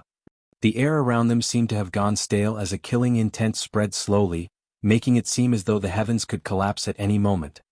All of a sudden, the crane spread its wings and soared through the skies, passing by the both of them and headed towards Ethereal Palace. Its gigantic wings covered almost half of the skies as the wind howled with billowing sand. In the blink of an eye, the crane entered Ethereal Palace and disappeared from sight. Within that short moment of a few breaths, Shui's face had turned pale as a sheet and he was covered in sweat. He could not help but turn to look at Su Zimo. Standing where he was, Su Zimo's expression was unchanged. Other than a slightly pale look on his face, his eyes held no fear. "Junior brother, aren't you afraid?" Shui could not help but ask. Su Zimo shook his head. "If Senior Crane wanted me dead, he would have struck long ago. Why wait till now and even wait for me before Ethereal Palace?" "That's true," Shui breathed out heavily and nodded. Suddenly, Su Zimo asked, "What's the cultivation realm of Senior Crane?" "No idea. However, its child has an extraordinary bloodline and is a spirit demon that's equivalent to an early-stage foundation establishment. Imagine it's just in its infancy stage and hasn't cultivated at all. How strong would it be when it grows up in the future?" Shui was clearly reminding Su Zimo to be careful in the future as well. Not long later, the haughty man, white-bloused woman, Little Fatty and everyone else arrived at Ethereal Palace too. When Little Fatty caught sight of Su Zimo, his eyes shone brightly as he greeted and stumbled over. "Bro, amazing. You're already at level 1 chi condensation." Little Fatty snickered. The haughty man and white-bloused woman swept their gazes past Su Zimo indifferently. To them, there was nothing special about reaching level 1 chi condensation in 10 days. Su Zimo checked out the rest using the spirit-peering art. Within 10 days, both the haughty man and white-bloused woman had already broken through to level 6 chi condensation while little fatty was still at level 5. The other 3 trial disciples had not managed to attain chi condensation yet. Say, I don't know your name yet? Since the welcome ceremony had not started yet, Su Zimo began to chat with the little fatty idly. That caused the little fatty to give off a rare look of embarrassment as he chuckled dryly. My surname's Pang and my name's Z. Frozen for a long time, Su Zimo repressed his amusement and praised, what a great name. How befitting one. Ha. Pointing at the haughty man, little fatty whispered, that cocky fella's name is Feng Haoyu and that ice-cold beauty is Lung Ro. Bro, have you realized something? What? That guy's surname is Feng and so he has a wind spirit root. The ice-cold beauty's surname is Lung and so she has an ice spirit root. I've decided. I'll definitely not have my son's surname be Pang. He'll be called Lei Guang and one or whatnot. That way he'll definitely have a variant spirit root. Man, the thought of it is awesome. Su Zimo. As they conversed, many cultivators gathered before Ethereal Palace. Most of them were Foundation Establishment cultivators, Ethereal Peak's inner sect disciples. There were also some cultivators that had flown over, they were clearly perfected golden cores. The 5 peak masters were present as well, standing before Ethereal Palace with an emptied space in the middle for them. Before long, a bell rang out from within Ethereal Palace and reverberated through the 5 peaks and into the valleys. Accompanying the ring, an elderly figure in his 50s clad in golden robes came forth slowly from Ethereal Palace. Standing before the entrance, he swept his gaze across Su Zimo and the other disciples. For some reason, Su Zimo sensed that the golden-robed elder's gaze seemed to have lingered slightly longer on him. I'm Ethereal Peak's master Ling Yun. Ethereal Peak is one of the 5 major sects within the Great Zhou dynasty. However, all of you have to understand that the land we're on is part of Tianhuang mainland, which consists of 4 regions, 3 oceans and 1 continent. Even the Great Zhou dynasty is merely one of the dynasties in the northern region of Tianhuang mainland, and there are 3 other dynasties with similar strength to it. Su Zimo's mouth gaped apart slightly in shock. The Great Zhou dynasty was enough for him to look up to back in Pingyang town.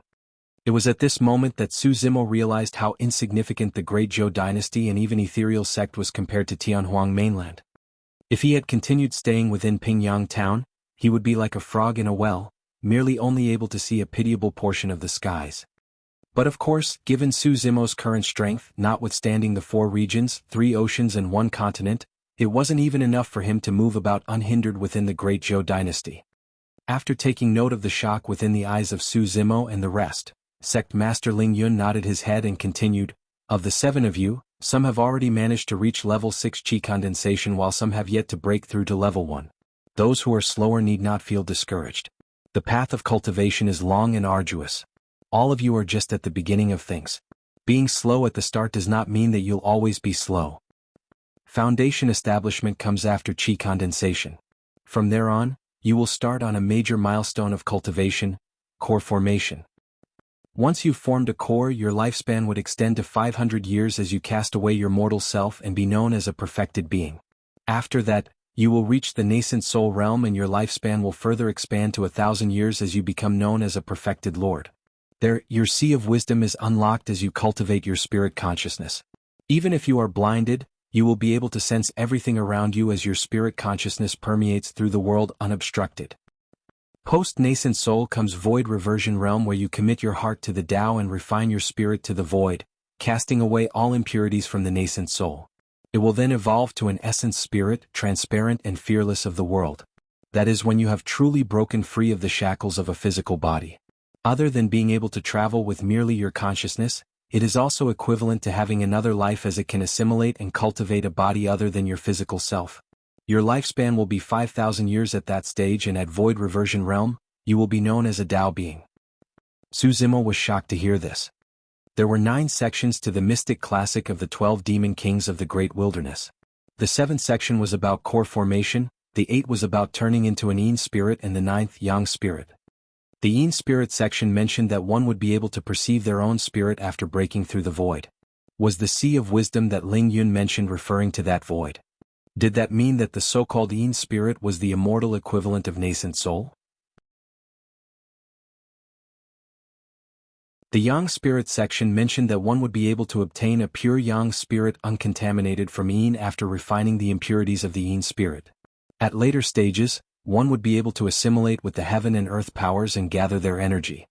Did that mean that the so-called Yang spirit was the immortality equivalent of essence spirit? Lowering his head, Su Zimo tried his best to contain the shock in his eyes.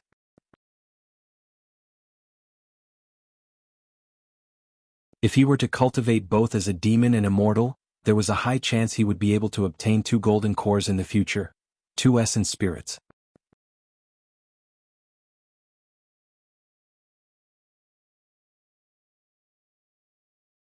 Chapter 74, Level 3 Spirit Fire.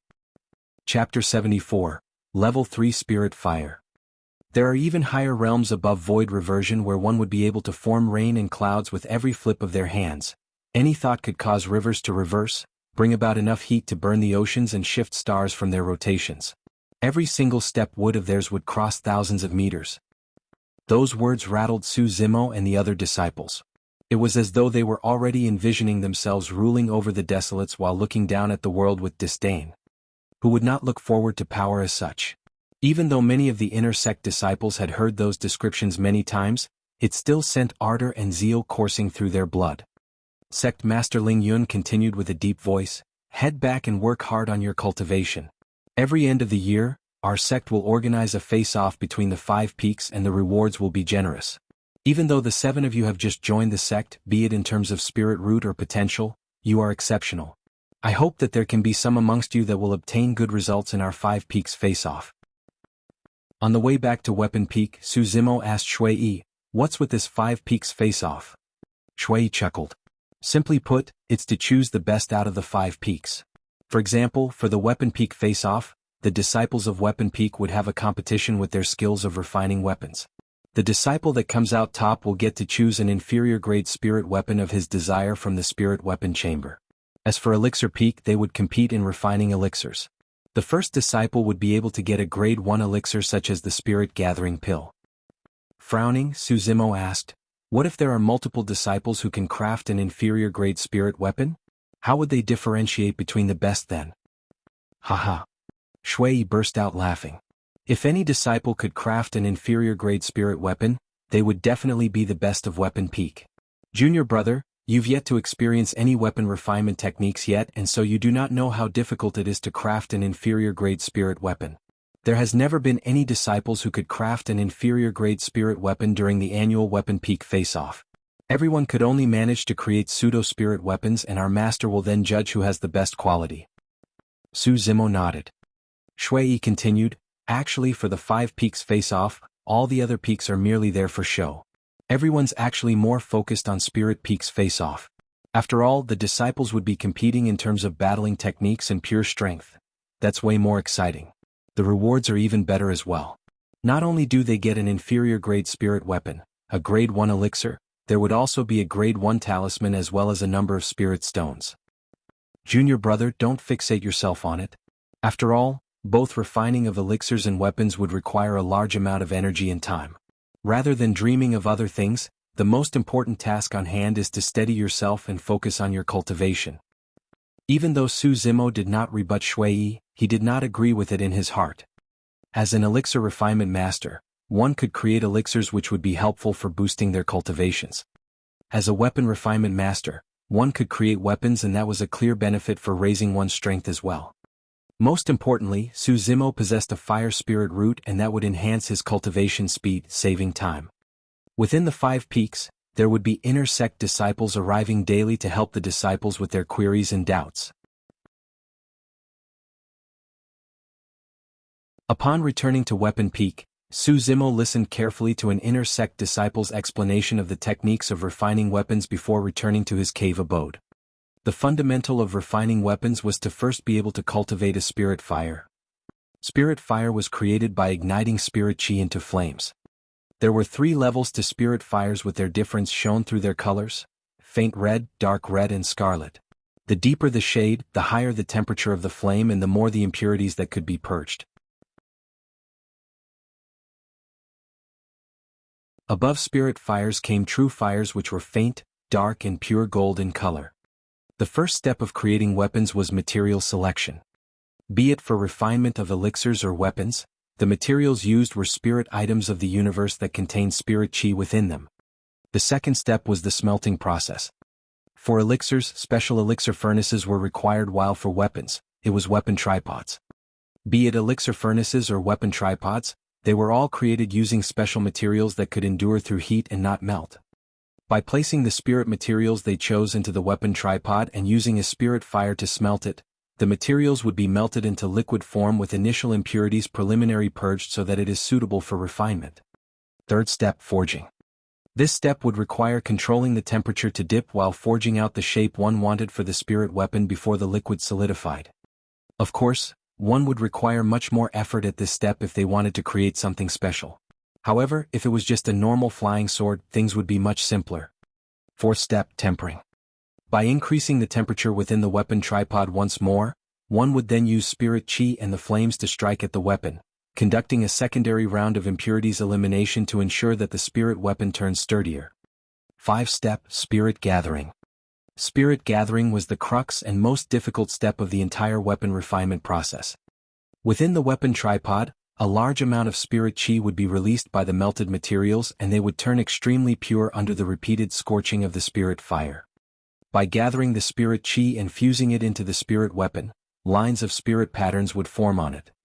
And that was exactly the history of spirit weapon grades as well. If a single spirit pattern was created, it would be an inferior grade spirit weapon. If 4 spirit patterns could be created, it would be a supreme grade spirit weapon. The reason why the spirit gathering stage was difficult was because if it failed, the spirit weapon would explode within the tripod, causing all their previous efforts to go to waste. At the same time, there was a high rate of failure for spirit gathering. The more the patterns being tempered, the higher the rate of failure. 6-step, quenching. This was a simple step. Simply placing the highly heated spirit weapon into cold water would finish the forging process. Extending his left hand, Suzimo activated the stream of spirit chi from his dantian as a weak flame formed in the middle of his palm. It was a faint red color and emanated a scorching heat. However, his palm did not feel the heat at all. Level 1 Spirit Fire. Suzimo let out a smile. As the spirit chi dispersed, the spirit fire disappeared as well. But once he channeled spirit chi, a flame appeared in his palm once more. With that, Suzimo continued practicing merrily. Suddenly he recalled something. Back in Pingyang town, perfected Song Lang had shot out a scarlet flame from his fingertips, burning Jure Feng to nothingness. Now Suzimo finally realized, that flame was a level 3 spirit fire. The thought of Jure Feng's death caused Suzimo's eyes to dim as his mood was damped. On his immortality cultivation, he had just obtained level 1 chi condensation. On his demonic cultivation, he was stuck on the progress of the marrow cleansing section even after such a long time. He wondered how long more he would have to wait to take revenge for Jure Feng. Dai Yu had mentioned that the mystic classic of the 12 demon kings of the great wilderness would get more difficult towards the end, and without her around, Suzimo would not be able to complete it. And now he was already stuck after the bone strengthening at the marrow cleansing section. What about organs refinement and orifice clearing later on? As he fell deep into thought, Suzimo's right palm gathered a ball of spirit fire subconsciously. Swoosh! A ball of flames rose and the scarlet color was rather striking. Shocked, Suzimo swung his hand and the spirit chi dispersed along with the spirit fire. That flame earlier on did not seem like it was faint red. Frowning, Suzimo glared at his right palm before channeling spirit chi to create the spirit fire once more. Swoosh! Flames started rising. A bright light shone across Suzimo's shocked face. Scarlet. Level 3 Spirit Fire.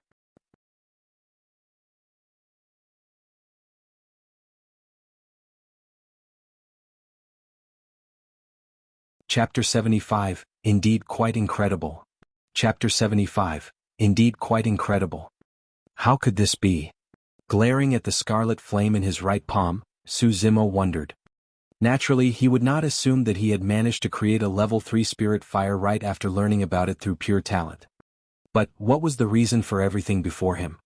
Opening his left palm, he channeled spirit chi and gathered a flame in that palm too. Swoosh! A faint red flame appeared.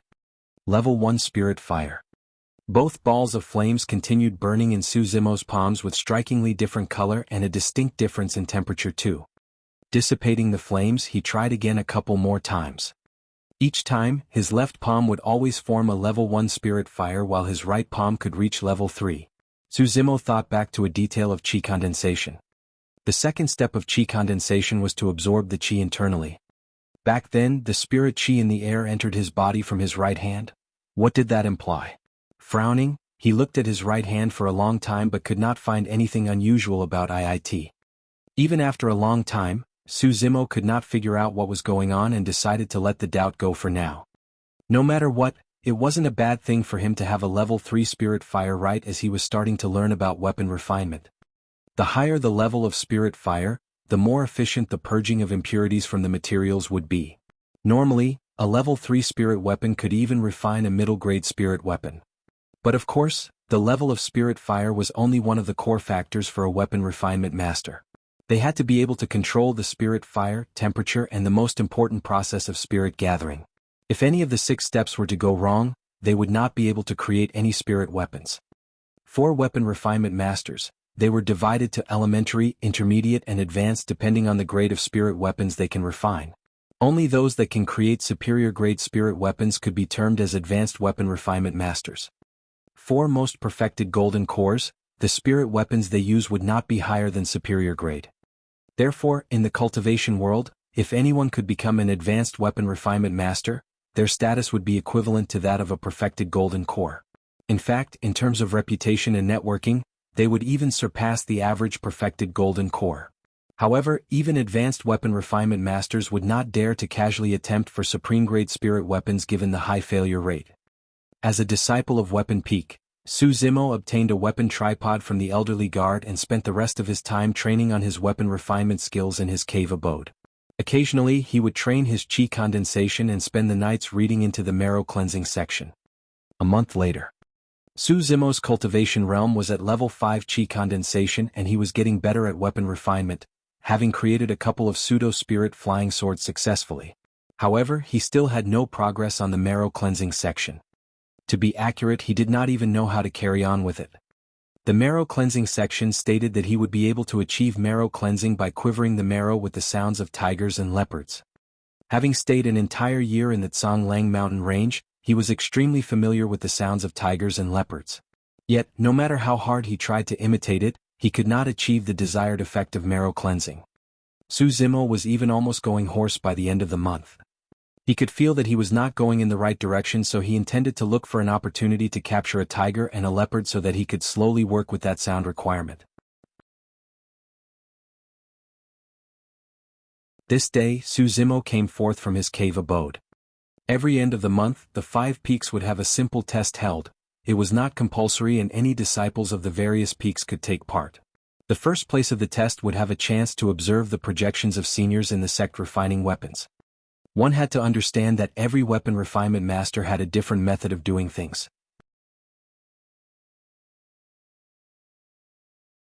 It was particularly so for the step of tempering in the weapon tripod, which was extremely secretive and not shown to most people. Through the entire month, Su Zimo had quite a number of doubts gathered. If he could take a look at those projections, it would be of great help to him. Before long, Su Zimo arrived at the Weapon Peak's Weapon Refinement Hall on a flying sword. He took a quick glance and there were more than 100 people present. Weapon Peak's trial disciples added up to a few dozens of people.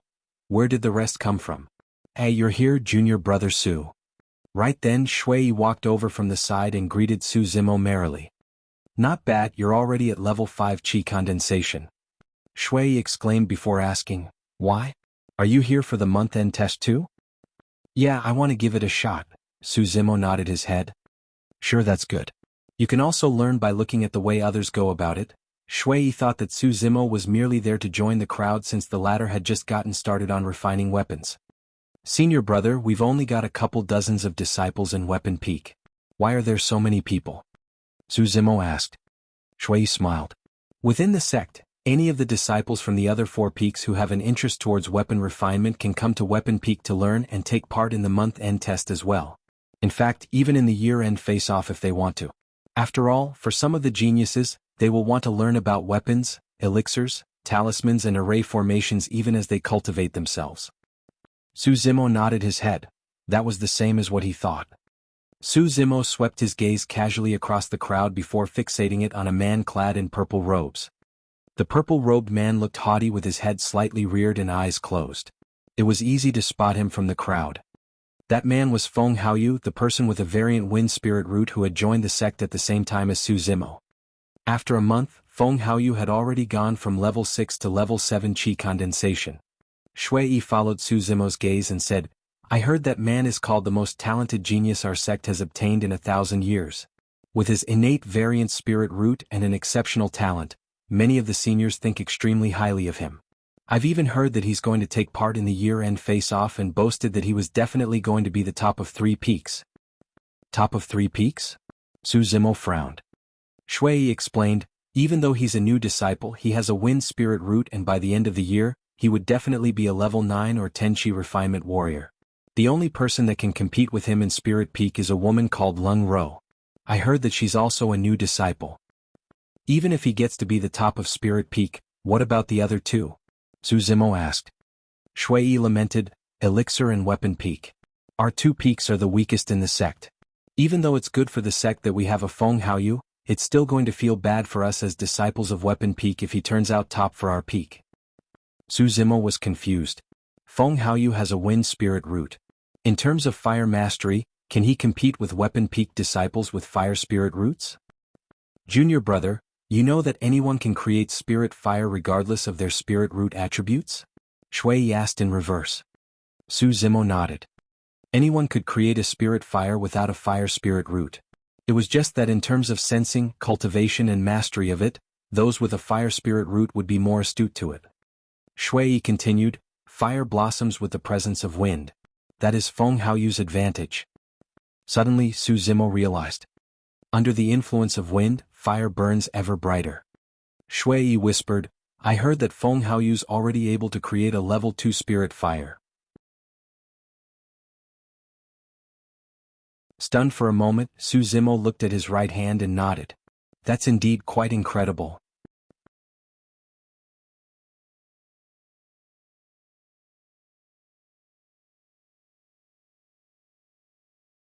Chapter 76, Test Commencement. Chapter 76, Test Commencement. Quite incredible? That's extremely incredible. Shui Yi lamented softly, I've already been in Ethereal Sect for 6 years now and I'm only edging at the border of level 2 spirit fire. Let's not talk about these anymore. Picking himself up, Shui Yi shrugged his shoulders. But if Feng Haoyu really does become accomplished in both refining elixirs and weapons and end up making a name for himself in those rankings during the sect competition, that would be quite the honor for our sect too, isn't it? Smiling, Su Zimo nodded. Everyone please be silent. Right then, a Foundation Establishment cultivator appeared at the front of the Weapon Refinement Hall and pushed his hands down, causing the chatter in the hall to die down. Everyone, please head forth and select your materials before finding an empty spot within the hall on your own to refine your weapons. The test commences now. All of the disciples began dispersing after choosing their materials as Su Zimo and Shui Yi waited before choosing a spot at the back of the hall. With his hands behind his back, Feng Haoyu stood right in front with a haughty expression. No one dared to stand shoulder to shoulder against him. Before this, Feng Haoyu had already asked around and found out that none of the trial disciples within the 5 peaks had managed to create a level 2 spirit fire. The best amongst them was nearly bordering on the edge of level 2. Thus, Feng Haoyu was extremely confident that he would definitely be able to top this month-end test and obtain the rights to view projections of the weapon refinement process left behind by seniors of the sect. Bam! Retrieving a weapon tripod from his storage bag, Feng Haoyu slammed it heavily on the ground and the entire hall rattled. Every single one of his actions attracted everyone's attention. None of the 100-odd disciples attending the test were in any hurry as they all looked at Feng Haoyu after placing down their weapon tripod. Feng Haoyu's lips curled. Even though he did not turn around, he could feel the searing gazes that contained jealousy and envy. That was the type of feeling he enjoyed. The adoration of the masses. Extending his palm out slowly, Feng Haoyu channeled spirit qi. A ball of flames rose. It was merely a faint red color, Level 1 Spirit Fire. The entire hall went silent as everyone watched the man right at the front with bated breaths. Swoosh. Feng Haoyu extended his other palm as a stream of spirit qi shot out from his fingertips, entering the initial ball of flames. With a loud rumble, the flame burned brightly as its color deepened. Before long it was a dark red color. Level 2 Spirit Fire. The crowd went into an uproar. Even though many disciples of the sect had heard about it, they were still shocked seeing a level 2 Spirit Fire personally. A level 2 spirit weapon would improve the success rate of creating inferior-grade spirit weapons greatly and was something that many cultivators would not be able to achieve in their lifetimes. Sensing emotions running high in the crowd, a look of glee flickered through Feng Haoyu's eyes as he pushed the ball of level 2 spirit fire into his weapon tripod where it continued to burn. He was warming his tripod. First, the area around the weapon tripod had to be warmed evenly using spirit fire, and after the temperature was balanced, the materials would be inserted. Because weapon refinement was a long process, many of the cultivators behind Feng Haoyu began to gather their own spirit fires and work on the tripod warming phase as well. Shui looked at Su Zimo. Let's start too, junior brother Su. Okay, Su Zimo nodded. Shui extended his palm as a ball of flames rose. Even though it was a level 1 spirit fire, its color was darker and showed vague signs of evolving to a level 2 spirit fire. One did not have to concentrate too much on the tripod warming process. Shui circled his spirit fire around the weapon tripod before letting it burn at the bottom and turning his head over to Su Zimo.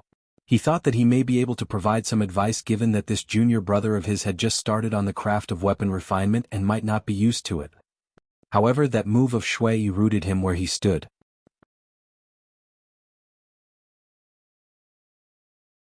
There was a ball of fervent flames burning on Su Zimo's palm and the color of it was somewhat piercing. Shui was completely stumped as his mind went blank. He did not even notice that the flames beneath his weapon tripod had extinguished. Su Zimo was learning from others around him as well by surrounding his spirit fire around the weapon tripod before letting it burn at the bottom. The process of warming the tripod was something that was not mentioned when the inner sect disciples explained things previously.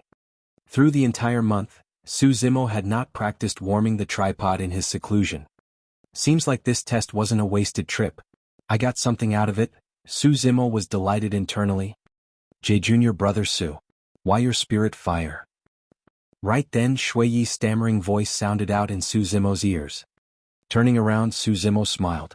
I got lucky and somehow managed to cultivate out a level 3 spirit fire by accident. He was not saying it out of humility. It was cultivated through accident and he did not know the reason for it till this day. Shui's eyes were widened as his jaws nearly dropped to the ground. This was the first time that he had heard someone say they created a level 3 spirit fire out of sheer luck by accident. Even though their voices weren't loud, the surrounding disciples heard everything loud and clear. Level 3 spirit fire? Dream on. Some of the disciples in front turned around and were stumped as well. An odd tension began to spread and permeate through the hall. Standing right at the front, Feng Haoyu seemed to have felt something as he frowned. However, he did not turn around out of arrogance. Within the hall, there was no one worth his attention to turn around. Suddenly, an ear-piercing shriek broke the odd tension in the hall. Level 3 Spirit Fire. After that shriek, the entire hall went bonkers. Scarlet. It's truly a level 3 Spirit Fire. Who is this person? He doesn't look familiar. How have we not seen him before? I think he's one of the new disciples who joined this year. This is way too incredible. This man is only a level 5 Qi refinement warrior and yet he's able to cultivate a level 3 spirit fire? What sort of talent is that? When he heard the discussion going on behind him, Feng Haoyu's expression turned grim. Standing silently, he composed himself and turned around slowly, looking back indifferently. The scarlet flame was the first thing that entered his line of sight. Right after, a face with sharp features and green robes that he had seen before. Him again. Feng Haoyu narrowed his eyes coldly. Sensing enmity, Su Zimo, who was initially still warming his tripod, looked over instinctively. What keen senses? Feng Haoyu remarked internally. He had already kept his enmity well hidden, but he had not expected that Su Zimo would notice it still. Their gazes met for a brief moment as Feng Haoyu turned back indifferently, haughty as ever. On the surface, it seemed as though Feng Haoyu did not take it to heart. However, the level 2 spirit fire beneath his weapon tripod had already been extinguished. That was a clear sign of his shock. Su Zimo smiled and thought nothing more of it. Noticing that his weapon tripod was already warm, he was about to insert his materials when a head suddenly popped out beside him. He was so shocked that he pulled his cold moon saber out of his storage bag and almost slashed forth. "Greetings, Master." "Greetings, Peak Master." When the disciples in the hall saw who it was, all of them greeted. Su Zimo coughed gently, keeping his cold moon saber without a trace.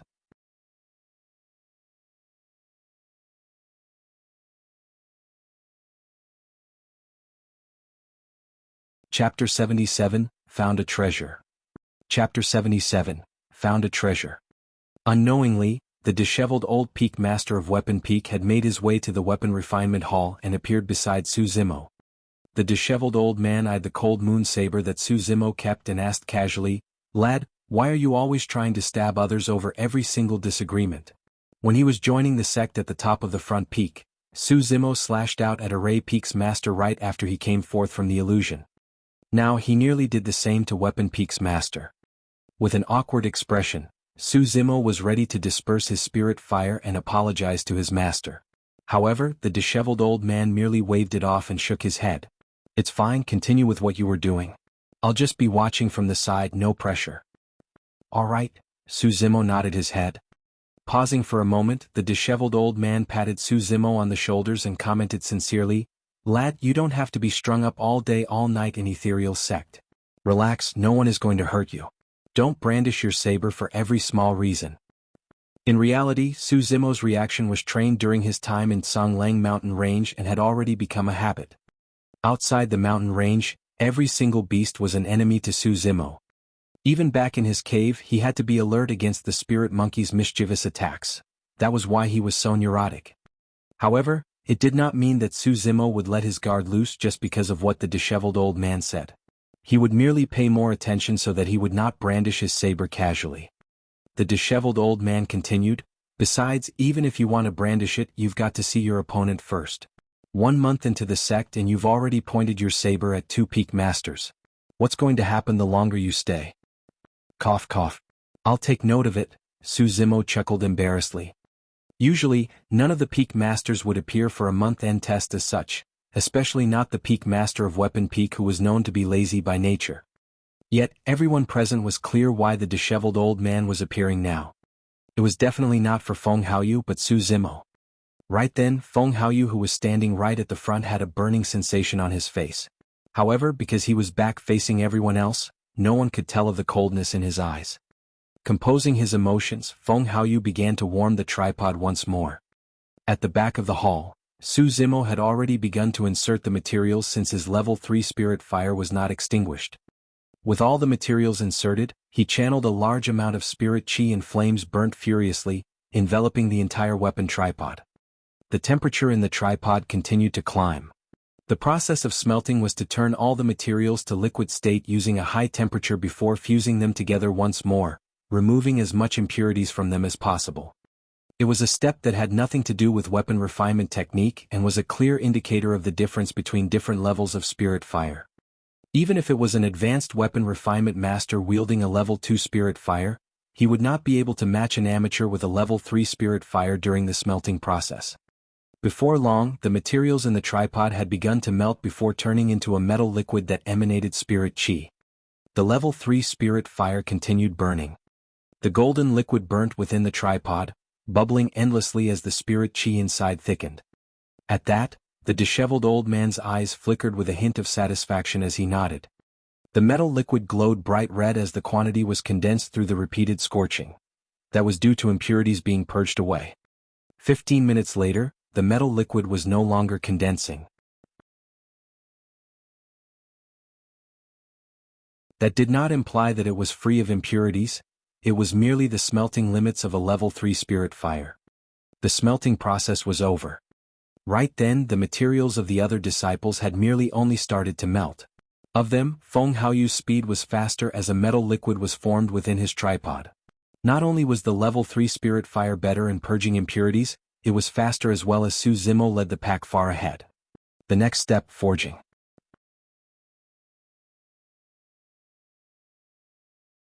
Su Zimo dispersed his spirit fire and waited for the temperature within the tripod to dip. At the same time, he cultivated and rested at the side, replenishing the spirit chi he had expended. Forging required channeling of spirit chi to create a pair of spirit hands which would be inserted into the weapon tripod. One would then have to forge the shape of the spirit weapon they wanted before the metal liquid solidified. If one entered too early when the temperature was too high, notwithstanding the fact that the spirit hands may disperse easily, it would be difficult to forge the weapon since the metal liquid would not be completely cooled. However, if it was too late and the metal liquid was completely solidified, one would not be able to forge as well. This step was a test of experience. After 5 minutes, Su Zimo suddenly bolted up and channeled his spirit chi fervently. A pair of hands appeared in midair that reached into the weapon tripod, grabbing hold of the metal liquid. That was the perfect moment when the metal liquid was malleable without solidifying just yet. At the side, the disheveled old man was getting more pleased as he watched the focused Su Zimo. Bloody hell, I've really found a treasure this time round. If not for the fact that so many disciples were present, the disheveled old man could not wish for more than to hug Su Zimo tightly for a kiss right then. For some reason, Su Zimo felt a gust of cold wind behind his ass and could not help but broke into a shudder. Before long, a flying sword slowly took shape. The blade was long without any edge yet.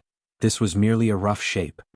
By now, many of the disciples had given up on the test and were watching Su Zimo's weapon refinement process instead. When they noticed the shape of the sword being crafted, a shushing sound spread out from the crowd. Feng Haoyu was done with his smelting at the moment and was waiting for the temperature in the weapon tripod to dip. As he sat where he was to rest, he could not help but turn around to check out the commotion. The moment he saw the shape of the sword in Su Zimo's weapon tripod, he scoffed with a look of mockery and turned back. After the forging was complete, Su Zimo could naturally sense the strange tension around him. "Master, have I made a mistake?" he could not help but ask. The disheveled old man waved it off and replied nonchalantly, "It's not really a huge mistake. You've grasped the forging timing really finely. It's just that you've added an additional hilt to your sword." "An additional hilt?" Su Zimo froze for a moment, confused. The disheveled old man asked, "Do you know why most of the flying swords cultivators use do not have a hilt?" Su Zimo shook his head. A flying sword is the most common Dharma treasure for swords in the cultivation world. Its advantage is that it's fast, agile, versatile, and both ends are bladed. Unlike a normal sword, a flying sword does not have a hilt because the presence of it leads to greater air resistance and in turn, a lower speed and agility. Suddenly, Su Zimo's eyes lit up. In the past, he did demonic cultivation and was always engaging in melee combat with others. Now, he was less than a month into immortality cultivation and did not have much practice with swords yet. At the end of the day, immortal and demonic cultivation were different. Cultivators do not go against others by wielding flying swords with their hands. Instead, they channeled their spirit chi into a stream of energy so as to control flying swords from afar. During a fight, if a flying sword that struck the enemy has a hilt, the sword would not pass through their bodies. Without a hilt, the flying sword would pierce their bodies with ease, allowing the cultivators to continue controlling it without being affected. If the opponent had a body tempering technique which gave them an extremely robust physical body, a flying sword with a hilt may end up in their hands instead. Without a hilt, the sword would be edged at every point and the opponent would not be able to catch it barehanded. For a flying sword, a hilt was nothing more than a burden.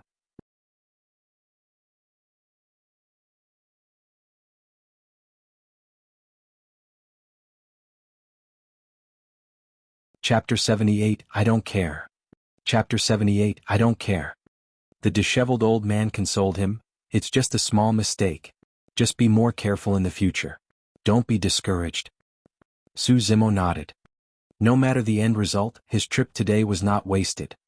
Even though forging looked to be a simple step, there were many factors to consider when shaping a spirit weapon so as to unleash its full potential. Fourth step, tempering. The forged flying sword hovered within the weapon tripod as Su Zimo reignited a new ball of level 3 spirit fire to heat it up. Temperature control was crucial for this step.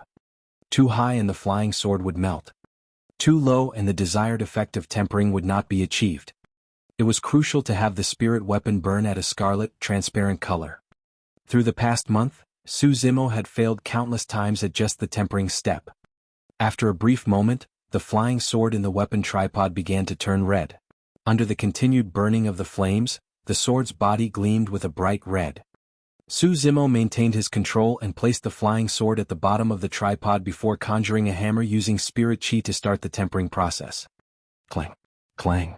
Tempering can not only eliminate even more impurities, it can strengthen the sturdiness of the sword as well.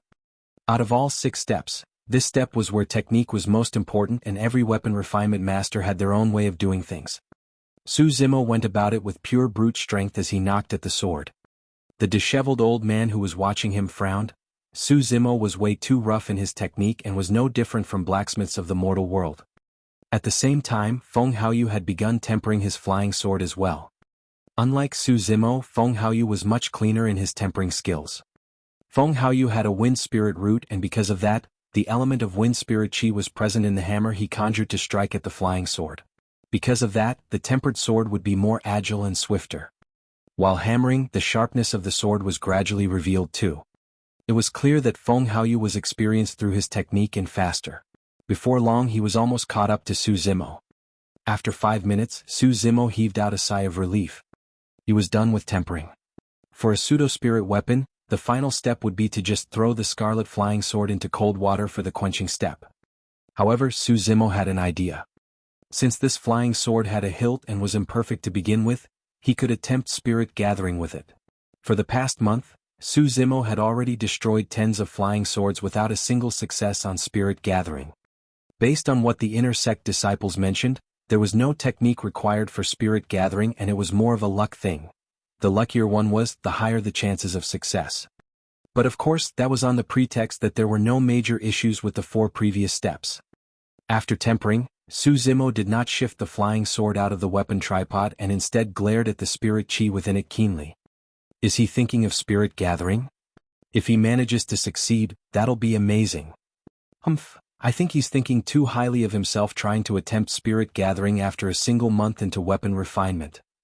A series of discussions filled with shock and ridicule broke out around them. Casting away all distractions, Su Zimo calmed his mind. This was a step that required absolute focus from the weapon refinement master without any bit of distractions. Taking in a deep breath of air, he controlled the spirit chi within the tripod and willed it towards the scarlet flying sword. Through the pressure, a pattern appeared vaguely on the sword. It was faint and barely formed. Look, a spirit pattern.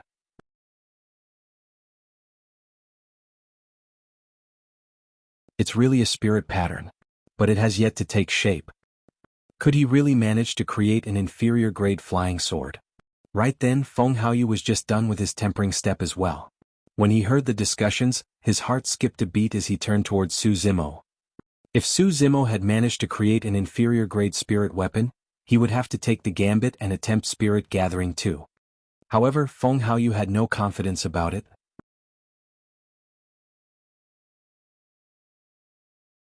After all, spirit gathering was way too difficult and he had yet to succeed at it too. The disheveled old man glared at the flying sword within the tripod fixedly, sweat forming on his palms. He was even more nervous than Su Zimo. Piak. Right then, a crisp sound rang out from Su Zimo's weapon tripod. It was over. Su Zimo lamented internally. What followed was a booming sound as the flying sword exploded with its shards striking at the interiors of the weapon tripod. He had failed. However, it was to be expected. Su Zimo shook his head and chuckled in exasperation. The disheveled old man sighed gently. At the side, Shui looked on with pity. At that, Feng Haoyu was finally relieved. Because Su Zimo's flying sword had exploded, Feng Haoyu had no intention to attempt spirit gathering as well. Instead, he took out the pseudo-spirit weapon from his tripod and dipped it in cold water. Clack. A thick, white smoke billowed out from the water basin. The flying sword was successfully created with a sharp gleam and a suffocating aura. Feng Haoyu placed the flying sword at the front desk and awaited the evaluation results. Right as Su Zimo kept his weapon tripod, a loud voice boomed out in the hall. The level of 1 spirit fire isn't listed as one of the 6 steps of weapon refinement. Don't think that you'll become a weapon refinement master just because you can cultivate a level 3 spirit fire. Su Zimo turned to the voice and met with Feng Haoyu's cold, sneering gaze. With a fake smile, Feng Haoyu continued, Junior brother Su, one has to be tread steadily. If one were to attempt flying before they can even walk, they might end up falling twice as heavily. Su Zimo furrowed his brows slightly. The both of them had only met a couple of times before and had never spoken nor crossed one another's paths. Yet, for some unknown reason, Feng Haoyu had a strong enmity towards him. It was particularly so today. Well said, junior brother Feng. Fufu, some people are way over their heads because they have a level 3 spirit fire. Know your place. The disciples who spoke were not from Weapon Peak. They were Spirit Peak disciples who had come to take the test. There was naturally no way they would give up on a chance to take sides with Feng Haoyu by mocking Su Zimo at such a juncture. Stop with all that salty talk. How about talking again after any of you can get a level 3 spirit fire? Shui could not help but stand up and scoff coldly. Many of the Spirit Peak disciples found themselves speechless as they looked awful. No matter what, even if Su Zimo had failed in spirit gathering, it was a fact that he had managed to cultivate a level 3 spirit fire. No one from the 5 peaks could match that. Feng Haoyu continued, "Junior brother Su, don't take this loss to heart. We've still got the 5 peaks face-off at the end of the year. I hope that you'll be able to win me by then." Su Zimo looked at Feng Haoyu indifferently without replying. The disheveled old man stood at the side watching without saying anything. At the end of the day, he was a senior and was naturally not bothered with the verbal squabbles between disciples. After a while, the disciple hosting the test declared, "Even though all of you crafted a pseudo-spirit weapon, Feng Haoyu's flying sword has a better quality and he was faster. As such, he is the first place for this test." Many Spirit Peak disciples began cheering. Feng Haoyu grinned as he looked past Su Zimo to the disheveled old man. Bowing slightly, he spoke, "Peak Master, please take me to observe the projections of weapon refinement left behind by seniors of the sect." The disheveled old man nodded nonchalantly. "You're naturally qualified since you took first place." Thereafter, he yanked Su Zimo by the arm and commented casually, "Come on lad. You'll go have a look too." Su Zimo froze for a moment. Feng Haoyu frowned and said gruffly, "Su Zimo doesn't even have a ranking place in this test because he failed to create a weapon. So he isn't qualified to watch it. Are you sure what you're doing is appropriate, Peak Master?" "Indeed, it's inappropriate." The disheveled old man nodded in agreement before grinning. "But I don't care. You're tuning in to the Han Li's Wuxia Adventures YouTube channel. We're so grateful for your support and don't forget to subscribe to join us on this incredible journey through captivating stories. Your generosity through donations truly makes a world of difference, as it's the primary source of revenue that allows me to expand and enhance this channel for you. Thank you from the bottom of my heart for being a part of this adventure.